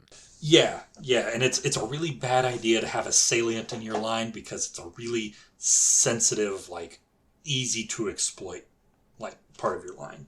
And so the Germans part of the German advance had accidentally created a salient while they occupied the city of Yelna, and the forces on their flanks weren't able to push up as fast as they could. And so in August and September, Zhukov's forces, again, the reserve army, successfully forced the Nazis to abandon the city, which allowed Soviet troops to reoccupy the area. This was the very first piece of land that had been taken by the Nazis that was liberated by the Red Army in the entire war. Hell yeah. And it was all because Zhukov was able to get something out of nothing. If anything that we have that allegorically leads credence to his assertion that he was against it, I feel like this does, because he's like, no, fuck you. Yeah, like, I do, like, the move that he would have made, in any other situation that he would have made with Kiev was to pull his forces out. So, like, that's why I do kind of believe his version of the story, even though there's no other evidence for it, because I do believe that is the choice he would have made in the moment. Yeah, I agree. Like, that just kind of feels like it was what he would do. Although, again, we don't know for certain, other than he just said, hey, this is what I wanted to do. So, the liberation of Yelna was a big PR coup. It was a much-needed breath of fresh air for the Soviet people who were just hearing constant reports about, we've lost another 1,000 miles of territory in the last 3 days. Yeah, I imagine that would fuck with you if you were losing a lot of land back to back. Yeah, so Stalin and the army realized their mistake, and he was reinstated to his old position? Not to his old position. They put him in a different position, but back to the same rank. And so he was placed in command of the entire, the Soviets called the Western Front. Now, it's going to get confusing because all of this is referred to as the Eastern Front of World War II. But to the Russians, this would have been to the west. And so the Western Front is the part of the battle line that's basically stretches from Leningrad, which is St. Petersburg, from Leningrad down to Moscow. Interesting. Yeah, so he was placed in charge of all Soviet forces between Leningrad and Moscow. As commander of the Western Front, he masterminded the defense of Moscow. So he successfully organized the Battle of Moscow, where he was able to turn back the German advance and prevent Moscow from being occupied. Yeah, so pretty big fucking deal. Very big deal. And that basically halted the German advance in the center. So the Germans had kind of gone in a three-pronged attack. One went north towards Leningrad, one went through the center towards Moscow, and then one went to the south towards Stalingrad. Gotcha. He also stalled the German attack on the city of Leningrad, although he wasn't able to keep the defense. He was only able to keep the defense up for a little bit, and then eventually part of his forces were forced to pull back, and part of them stayed in the city and was surrounded. And so Leningrad ended up being besieged for about a year. And they ran out of food in a couple months. How were they besieged for a year and running out of food in a couple months? Because all the available food was going to the army, and none of it was going to the civilians. There was a lot of cannibalism that went on. Fucking bullshit war stuff. Yeah, specifically the Siege of Leningrad is kind of regarded as one of the darkest moments of all of World War II. Okay, it's essentially one of, the second, or actually no, I think it was the large, after the war it was the second largest city in Russia. At this point it was the largest city in Russia that ended up devolving into basically cannibalism. The entire city almost starved to death. That's insane. That's crazy. Leningrad for a couple decades after the war was not able to sustain a stable rat population. How the fuck? Because rats were so insanely depopulated by people just hunting them down to eat because they didn't have anything else to eat. Jesus Christ. And they killed like 99% of all of the rats in the city. That's insane. Yeah, they killed the dogs, they killed the cats, they killed the horses, they killed whatever cattle they had. Whatever they could get for meat, basically. Yeah, and then when people started starving to death, they started eating them. Luckily, Zhukov would show back up with the Red Army later on, and he was able to break the siege of Leningrad. And so that is the two largest cities in the Soviet Union were saved by Zhukov's command. So he was literally like the hero of World War II. A hero. Yeah, he was the face of heroism. So very briefly, in August of 1942, he was transferred down to Stalingrad for a couple months in order to help organize the defense of Stalingrad. He didn't stick around for the whole battle, but he was there long enough to set up the defenses, which allowed them to block the German advance long enough to be able to form a counterattack. And so if it hadn't been for his intervention right at the start of the German assault on Stalingrad, it's likely the city would have fallen really quickly. Damn. And instead, it became a protracted, drawn-out, building-to-building fight that lasted for 7 months through the winter, until eventually the Russian reinforcements were able to encircle the German 6th Army and the 4th Panzer Army and completely destroy them. And like I said, Zhukov wasn't involved in that part, but he did heavily contribute to setting it up to make it possible. And so basically, he either directly commanded or was partially involved in the successful defense of the 3 largest cities in Russia. God damn. None of those were his greatest victory. Fucking how? Okay. Oh boy, I'm so excited. I'm so excited. Okay. In late 1942, he did suffer one minor defeat during Operation Mars, where he failed to break the German defenses near the city of Rzhev. But then he led Operation Iskra, and he broke the siege of Leningrad. And so, yeah, that happened. After he broke the siege of Leningrad, he was promoted and named Marshal of the Soviet Union, and was made commander-in-chief of the Red Army. So he just keeps soaring higher and higher. Well, now he's the highest he can possibly go. He's in charge of the entire Red Army now. Oh, damn. I thought it might be the highest you'd go, but I wasn't 100%. Jesus. Yeah, he just hit the top of the ladder. The summer of 1943. Alexander the Great has the Battle of Gaugamela. Napoleon has Austerlitz. Georgy Zhukov has Kursk. Okay. The Red Army had fortified the city of Kursk just north of Ukraine, and a salient had emerged in the battle line around it because the Russian forces around the city ended up being forced back, and so there was a salient that formed, a bulge that formed around the battle line around the city. Gotcha. The Germans drew up plans to launch a major offensive to surround the Kursk salient and destroy and surround the Red Army forces there and completely destroy them in order to regain their momentum so that they could make another push towards Moscow.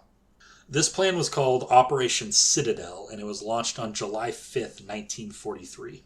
Zhukov organized his defenses around this newly developed Soviet doctrine that he had helped create called defense in depth. The concept of defense in depth is basically, instead of putting all of your forces into one giant defensive battle line, spread them out into several different weaker lines, one behind the other. And so the intention was never to completely hold the front line. The intention was to hold the German advance at the front line as long as possible until they were able to successfully pull back. And then they pull back to the second defensive line, hold them off some more, and then pull back to the third line, hold them off some more. And then by that point, the German advance had slowed down so badly that they'd lose all momentum. So it was a glorified stalling tactic. I mean, it's a very strategic within a war one, but like... It's an extremely strategic stalling tactic. And that is exactly what happened. The German spearhead smashed into the first defensive line, broke through it, sent the Red Army soldiers running. They ran back to the second line. The German spearhead pushed into that one.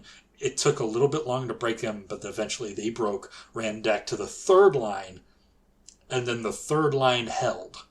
And the Germans weren't able to push any further. And so their attempted pincer movement around the salient stalled. And that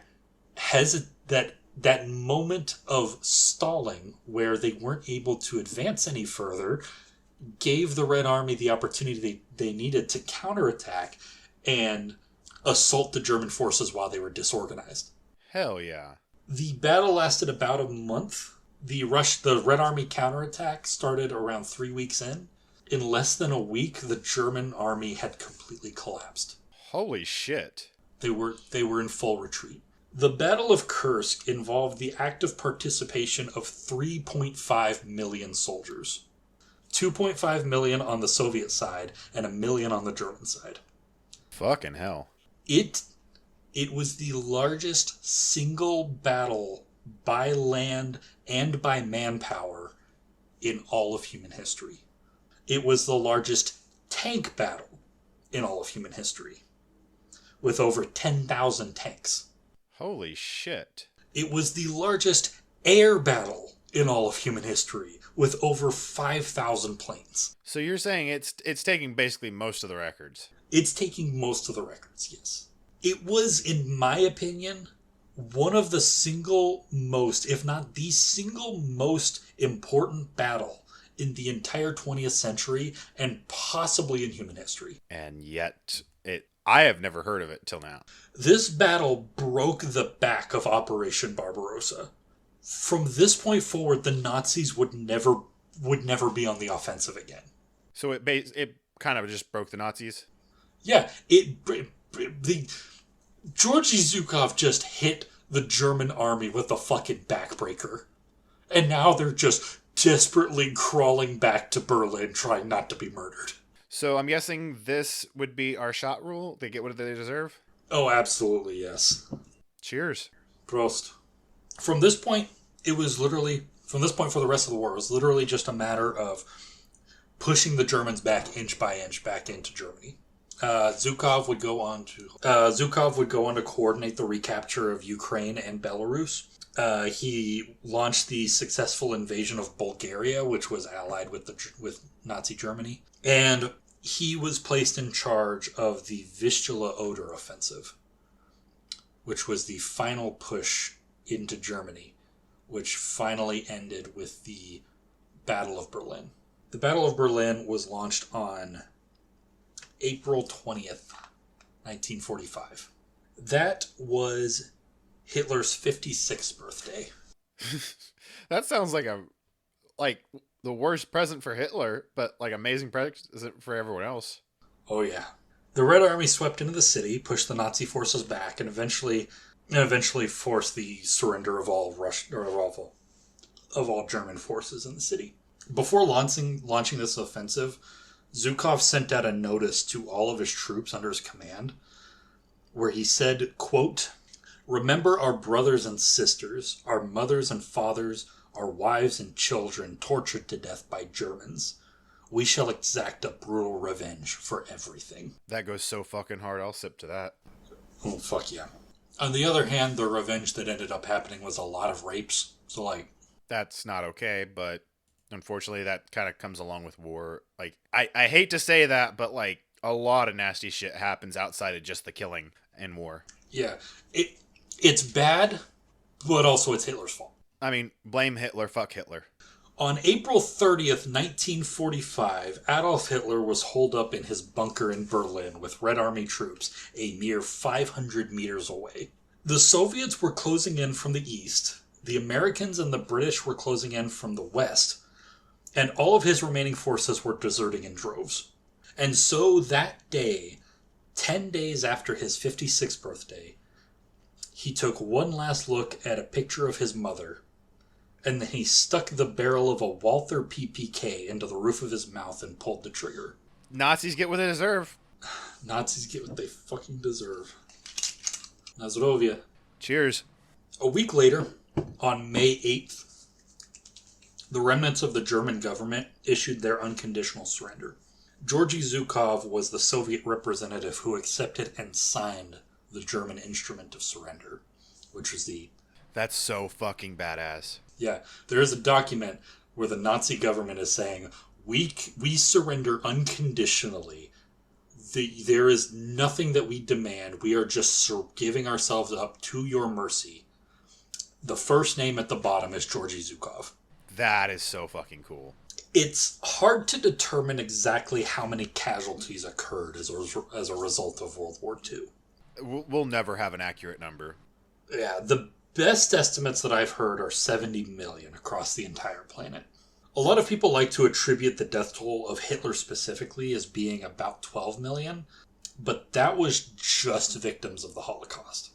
Yeah, no, I'd say I couldn't say this accurately, but I bet you it's closer to 50. Probably, yeah, that's a fully, possible number. That is fully within the realm of possibility of, numbers of deaths that are attributable to Hitler's actions.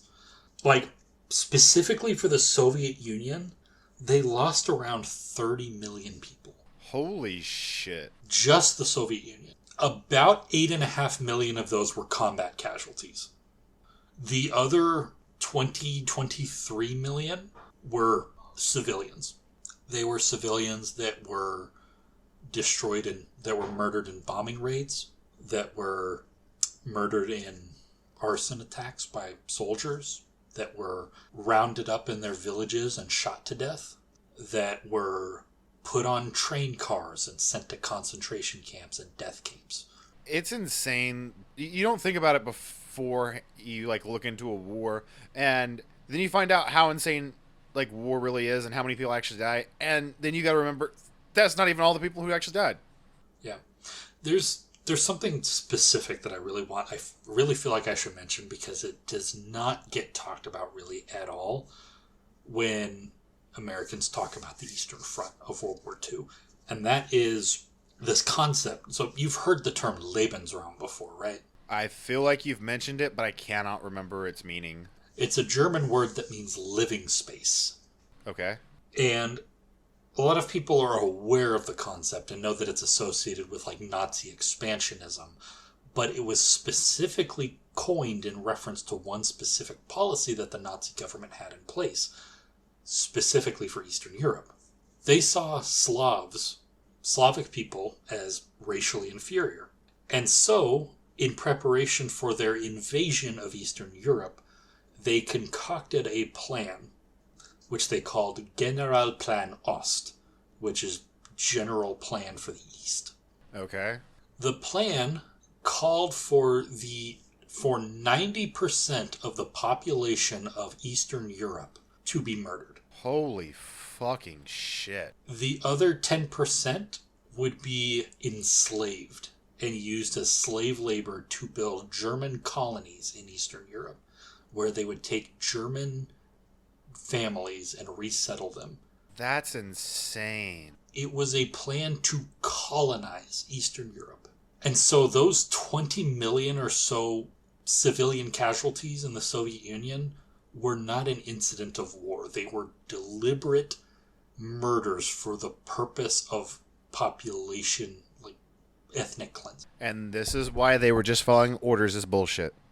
So I want to emphasize, like, I respect Zhukov for his command. He was a brilliant commander and he pointed in the right direction. I want to emphasize, though, it wasn't Zhukov that beat the Nazis.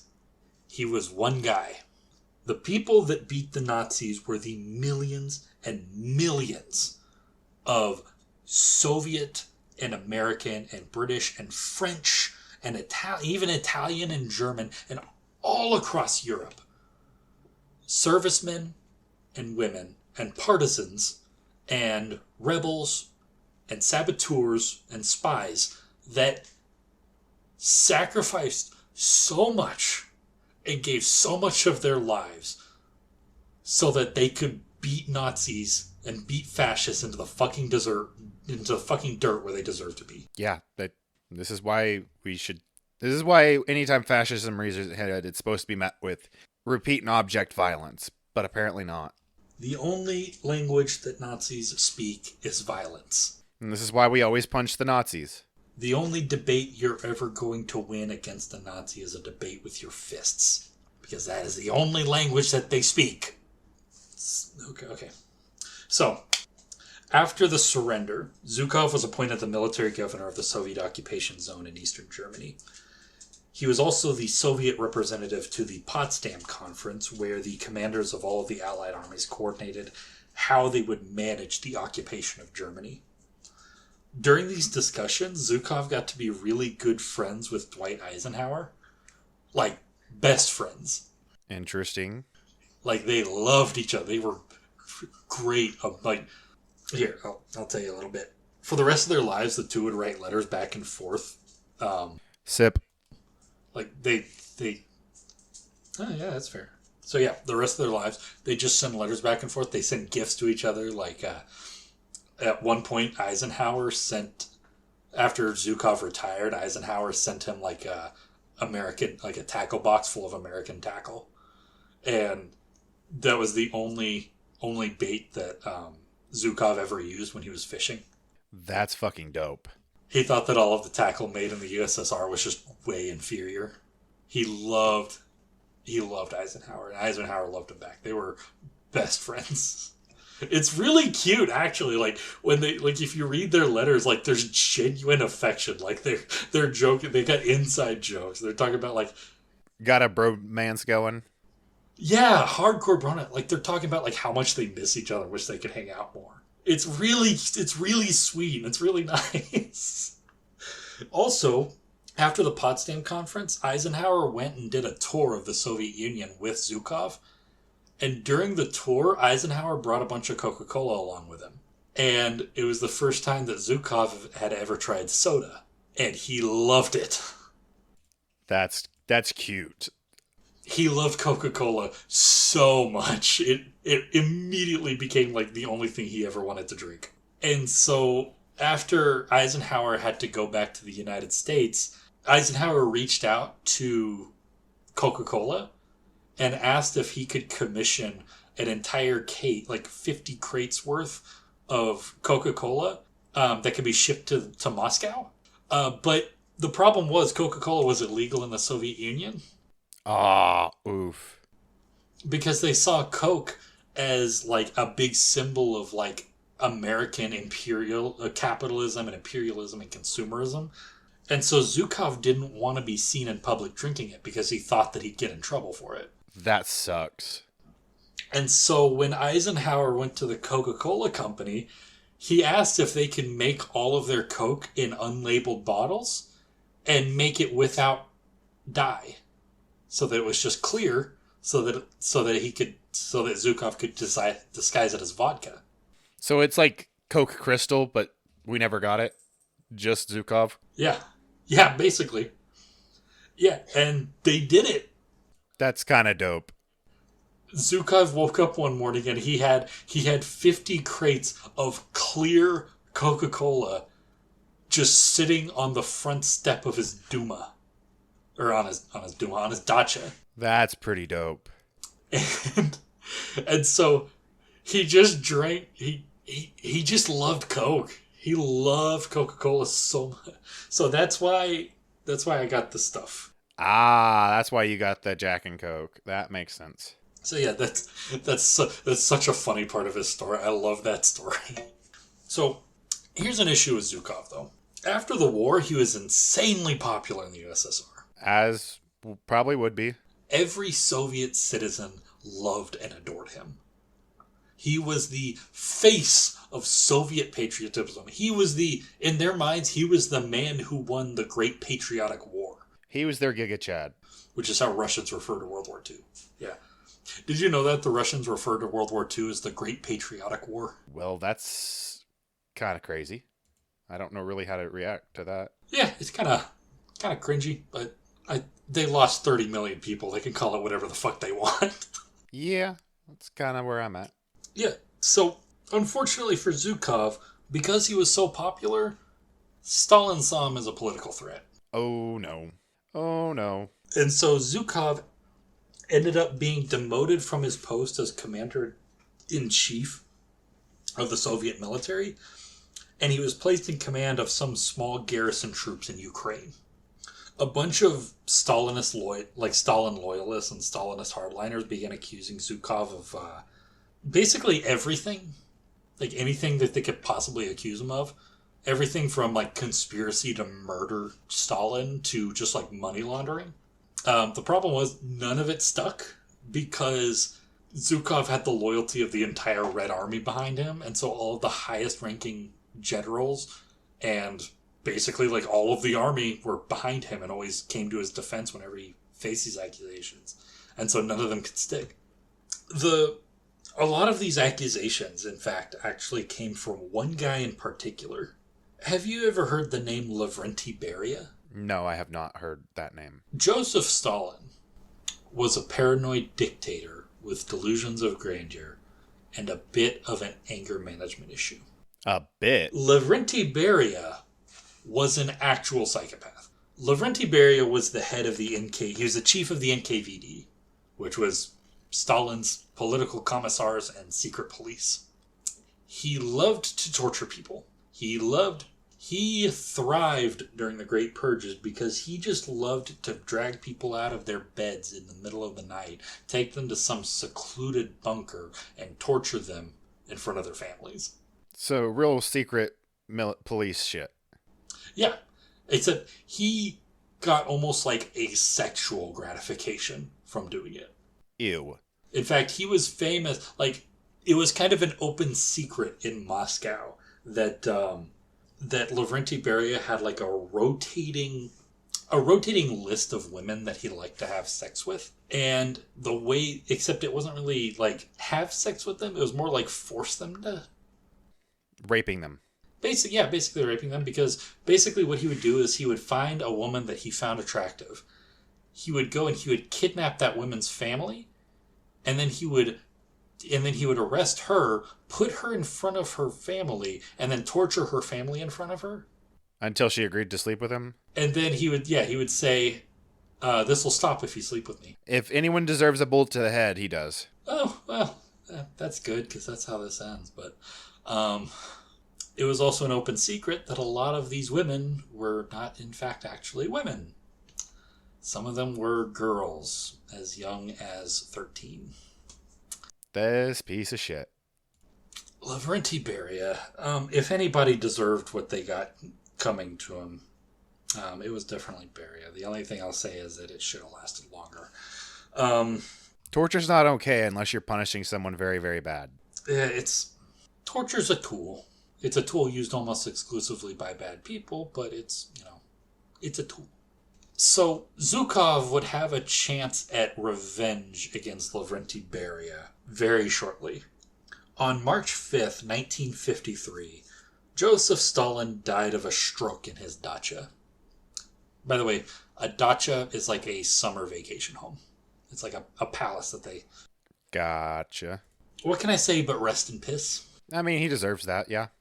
So after Stalin's death, another member of the Politburo of or like the high-ranking Communist Party leader, this guy named Georgy Malenkov, he became the interim first secretary of the Communist Party, and a power struggle broke out amongst members of the Politburo. This power struggle fell primarily between Lavrenti Beria and Nikita Khrushchev. Khrushchev was a long time, he was a frontline commissar, basically.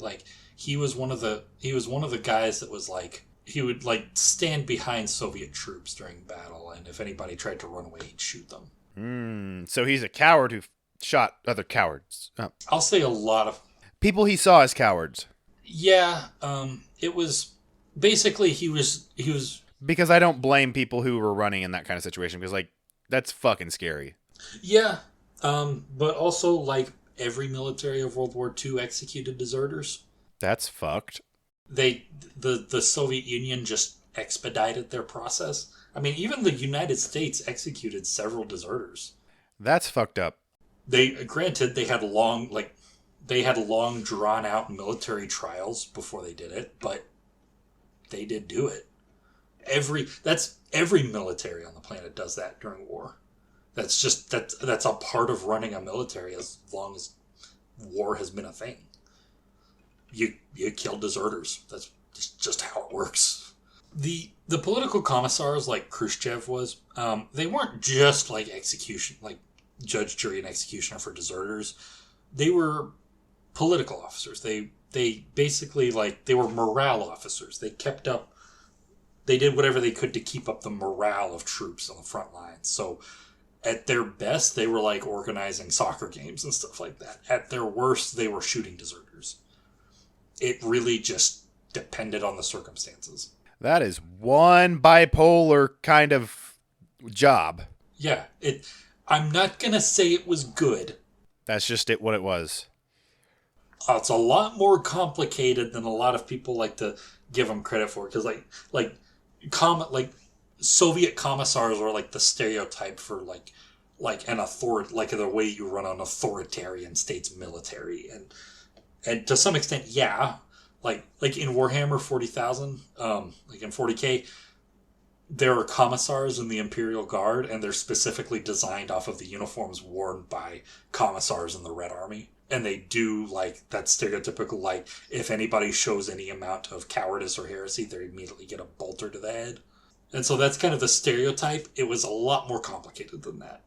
And so Khrushchev wasn't just spending the entire war going from man-to-man testing whether they were good, upstanding communists or whether they would run at the first sign of German attack and just shoot them. That's not what he was doing. But that is how he made his career, and he became a very well-known he became a genuine war hero. He was involved basically from start to finish. He was on the front lines of the Battle of Stalingrad. Interesting. So he survived a lot of shit, and he was kind of seen as a war hero after the war because he was there, man. He was shooting Germans, and he was keeping up the morale of troops on the front lines. He did the shit. And so, because he kind of got some notoriety, he was brought on as an advisor for military affairs by Joseph Stalin, and that's why he was so well positioned when Stalin died to be able to kind of assert political control over the party. But he had to get Beria out of the way. Luckily, Khrushchev was already bros with Zhukov. They were already friends, and Zhukov already had Beria on his shit list. And here's the thing, even though Beria had the secret police, he had the NKVD, Zhukov had the loyalty of the entire Red Army. After what he did, I would be surprised if he didn't have the entirety of the Red Army on his side. Oh, yeah. So, the power struggle eventually ended with Lavrenti Beria's arrest. Before his arrest, Zhukov had ordered that all of the NKVD guards that were posted around Moscow be relieved and replaced with Red Army guards. And so when Beria was arrested, there was nobody who was loyal to Beria that was close enough to be able uh, to stop the arrest, to fight back against the coup. Damn. And so he was just arrested. He was thrown in a cell. He was put on he faced a military tribunal, basically a military trial, where a bunch of Red Army generals judged whether he was guilty or not. All of them were loyalists to Khrushchev, including Zhukov. And they found him guilty of crimes against the Soviet Union, and he was shot and buried in an unmarked grave. As he deserves. As Beria was buried, the head of the tribunal, another general named Marshal Ivan Konev, he turned to Zhukov and said, the day this man was born deserves to be damned. And Zhukov replied, I consider it as my duty to contribute my little part in this matter. That's fucking, like, badass as fuck. It's just so subdued. Like, yeah, I fucking helped kill this guy. It was my duty. I had no choice. I had to, it was that or my honor. I hope I never have to deal with, like, if I ever get remembered in history, I hope it's never for something like war or anything like that. Although it almost feels like we're heading towards World War III, so who knows? I hope I have a badass line that I'm remembered for in history at the very least. Yeah, you are Emperor Timothy the First, the God King of Tulsa. Fuck off. If I ever go dictator, just pop me in the fucking head. You don't strike me as the dictator type. So, after Khrushchev came to power, Zhukov remained active in politics in the Soviet state. He was made defense minister in 1955, and he was one of the loudest proponents of cooperation between the USSR and the United States early in the Cold War. So there was a strong faction in the Soviet Union that was advocating for, like, try and, like, stay friends. Like, it didn't just have to be a temporary alliance to beat the Nazis. We can just stay friends with the U.S. And that was kind of his position, in no small part because he didn't want to be enemies with his best friend Eisenhower. He was also instrumental in the process of de-Stalinization in the USSR. So after Stalin died, Khrushchev and his government, like, made concerted efforts to try to break the cult of personality around Stalin and tried to kind of liberalize the Soviet state, to make it a little more transparent, more democratic, less authoritarian, that kind of thing.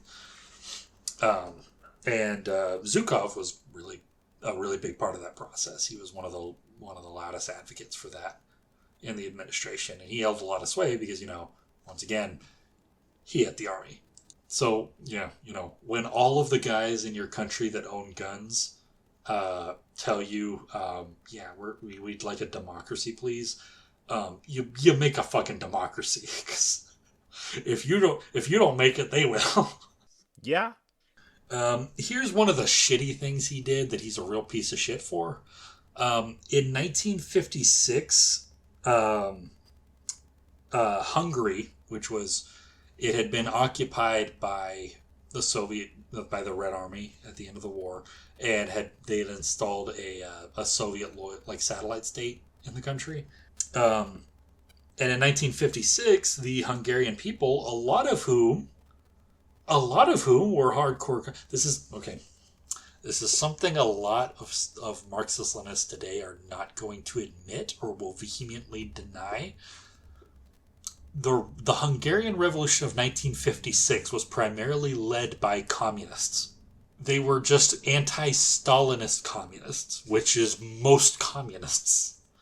They still believed in the ideals of Marxism. They still believed in worker control and worker power. They just didn't want to be under the thumb of a foreign dictator, which is completely fair. And so they rose up in revolt to try to overthrow the Soviet puppet state in Hungary. And at the urging of Zhukov, the Red Army entered into Hungary and occupied Budapest with a bunch of tanks and killed a whole shit ton of students. Why is it always innocents that get fucking killed? Because the innocents are less eager to do violence. on the guilty than the guilty are to do violence on the innocent. It fucking sucks, doesn't it?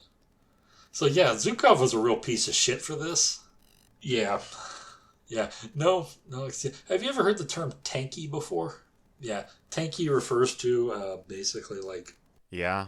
your stereotypical like Stalinist. It's just somebody who supports like the suppression of any political ideology that isn't like their specific form of Marxism Leninism by absolute violence.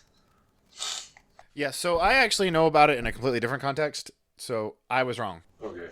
Well, yeah, tank. I know about the welder tanky term.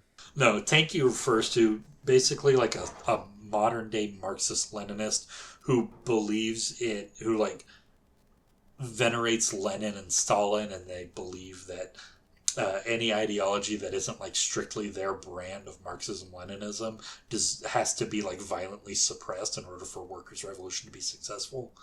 The term tanky originally comes from British. It originally referred to British communists who supported the suppression of the Hungarian Revolution because they cheered on while Zhukov's tanks were rolling into Budapest. But of course. So yeah, fuck you, Zhukov. Just fuck you. Yeah, kind of like fuck everyone in today's episode that was on the like. Pretty much, yeah. There weren't any good people, except for the millions who died to defeat fascism. Those were the good people. So, in 1957, Zhukov came out in support of. Basically, in 1956, Khrushchev gave what he called his secret speech, which was I believe it was declassified in 1991 when the Soviet Union fell, and so it wasn't well known in the West. But it was basically a speech that Khrushchev gave where he denounced the violence of Stalin's regime and pushed for the Soviet state to basically like publicly denounce Stalin as like a traitor to the revolution.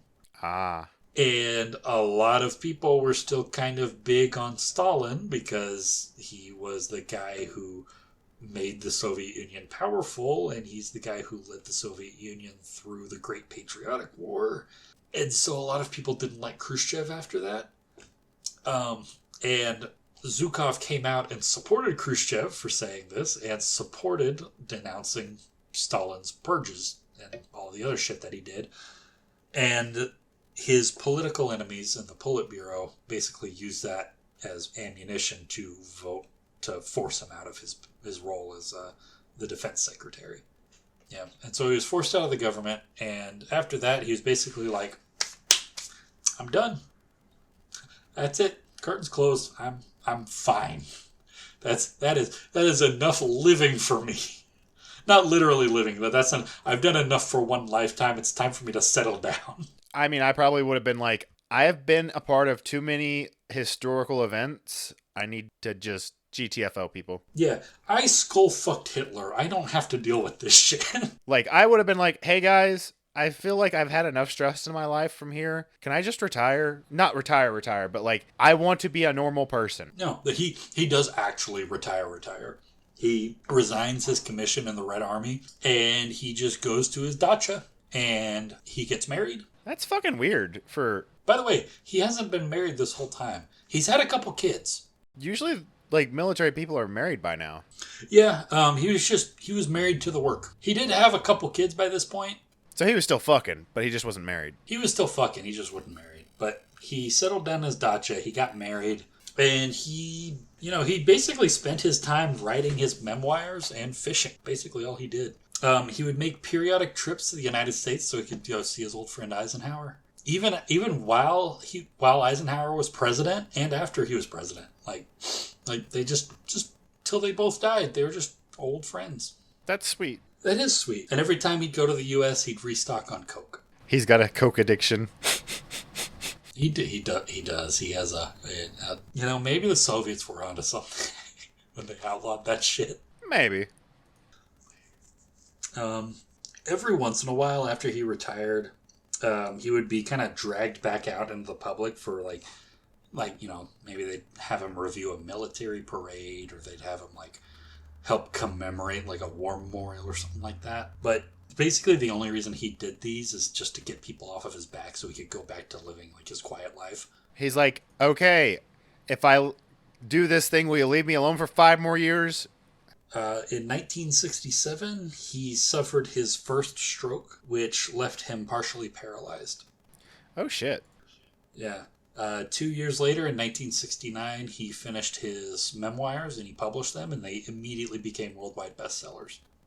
He suffered his second stroke on June 18th, 1974, and died that day at the age of 77. He lived a good long life. He had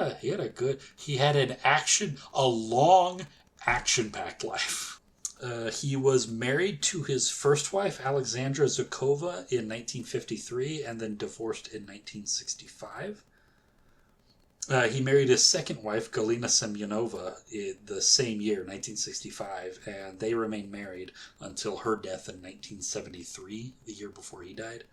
He had 4 daughters, Maria, Era, Margarita, and Ella. That's a weird name for a daughter, but maybe it doesn't mean alcoholic drink there. I don't know. Oh no, the alcoholic drink was named after the woman's name. Margarita is like an old Christian name. Oh, okay. And then after Zhukov died, he was cremated, and his ashes were interred in the necropolis in the Kremlin wall. So basically, like the wall on the side of the Kremlin where they bury all of their heroes. Okay. And that is Georgy Zhukov, the man who fucked Hitler. The main source I used was biography Stalin's General, The Life of Georgy Zhukov by Jeffrey Roberts. Bit of a Western perspective. I think it does a good job, like, comprehensively viewing his life, but it does kind of fall into some of the stereotypes about the Soviet Union. But overall, really good overview of his life. But yeah, what do you think of Georgy Zhukov? Badass who did a lot of fucked up shit, both to people who deserved it and didn't deserve it. Yeah, that's the problem with doing... One sentence review. That's the thing. You do a lot of fucked up shit to bad people, but eventually you're going to do it to good people too. That's the issue. You got to kind of temper yourself sometimes. Go ahead and give the audience your social media, Derek. All right, yeah, you can find me on Blue Sky at Visigoth. The O is a 0. Tim, where can they find you and all the podcast stuff? So they can find me at Tim, aka Otis, on Blue Sky, and they can find us on Facebook and Instagram at the Alexander Society Pod. They can find us on Blue Sky at Alexander Society Pod, and they can find us on TikTok on Alexander Society, where we need to get back to posting shit because I haven't even logged into that one in a while. And if they've liked what they've listened to, please give us a rate review on your streaming platform of choice, and we will see you next time. Bye.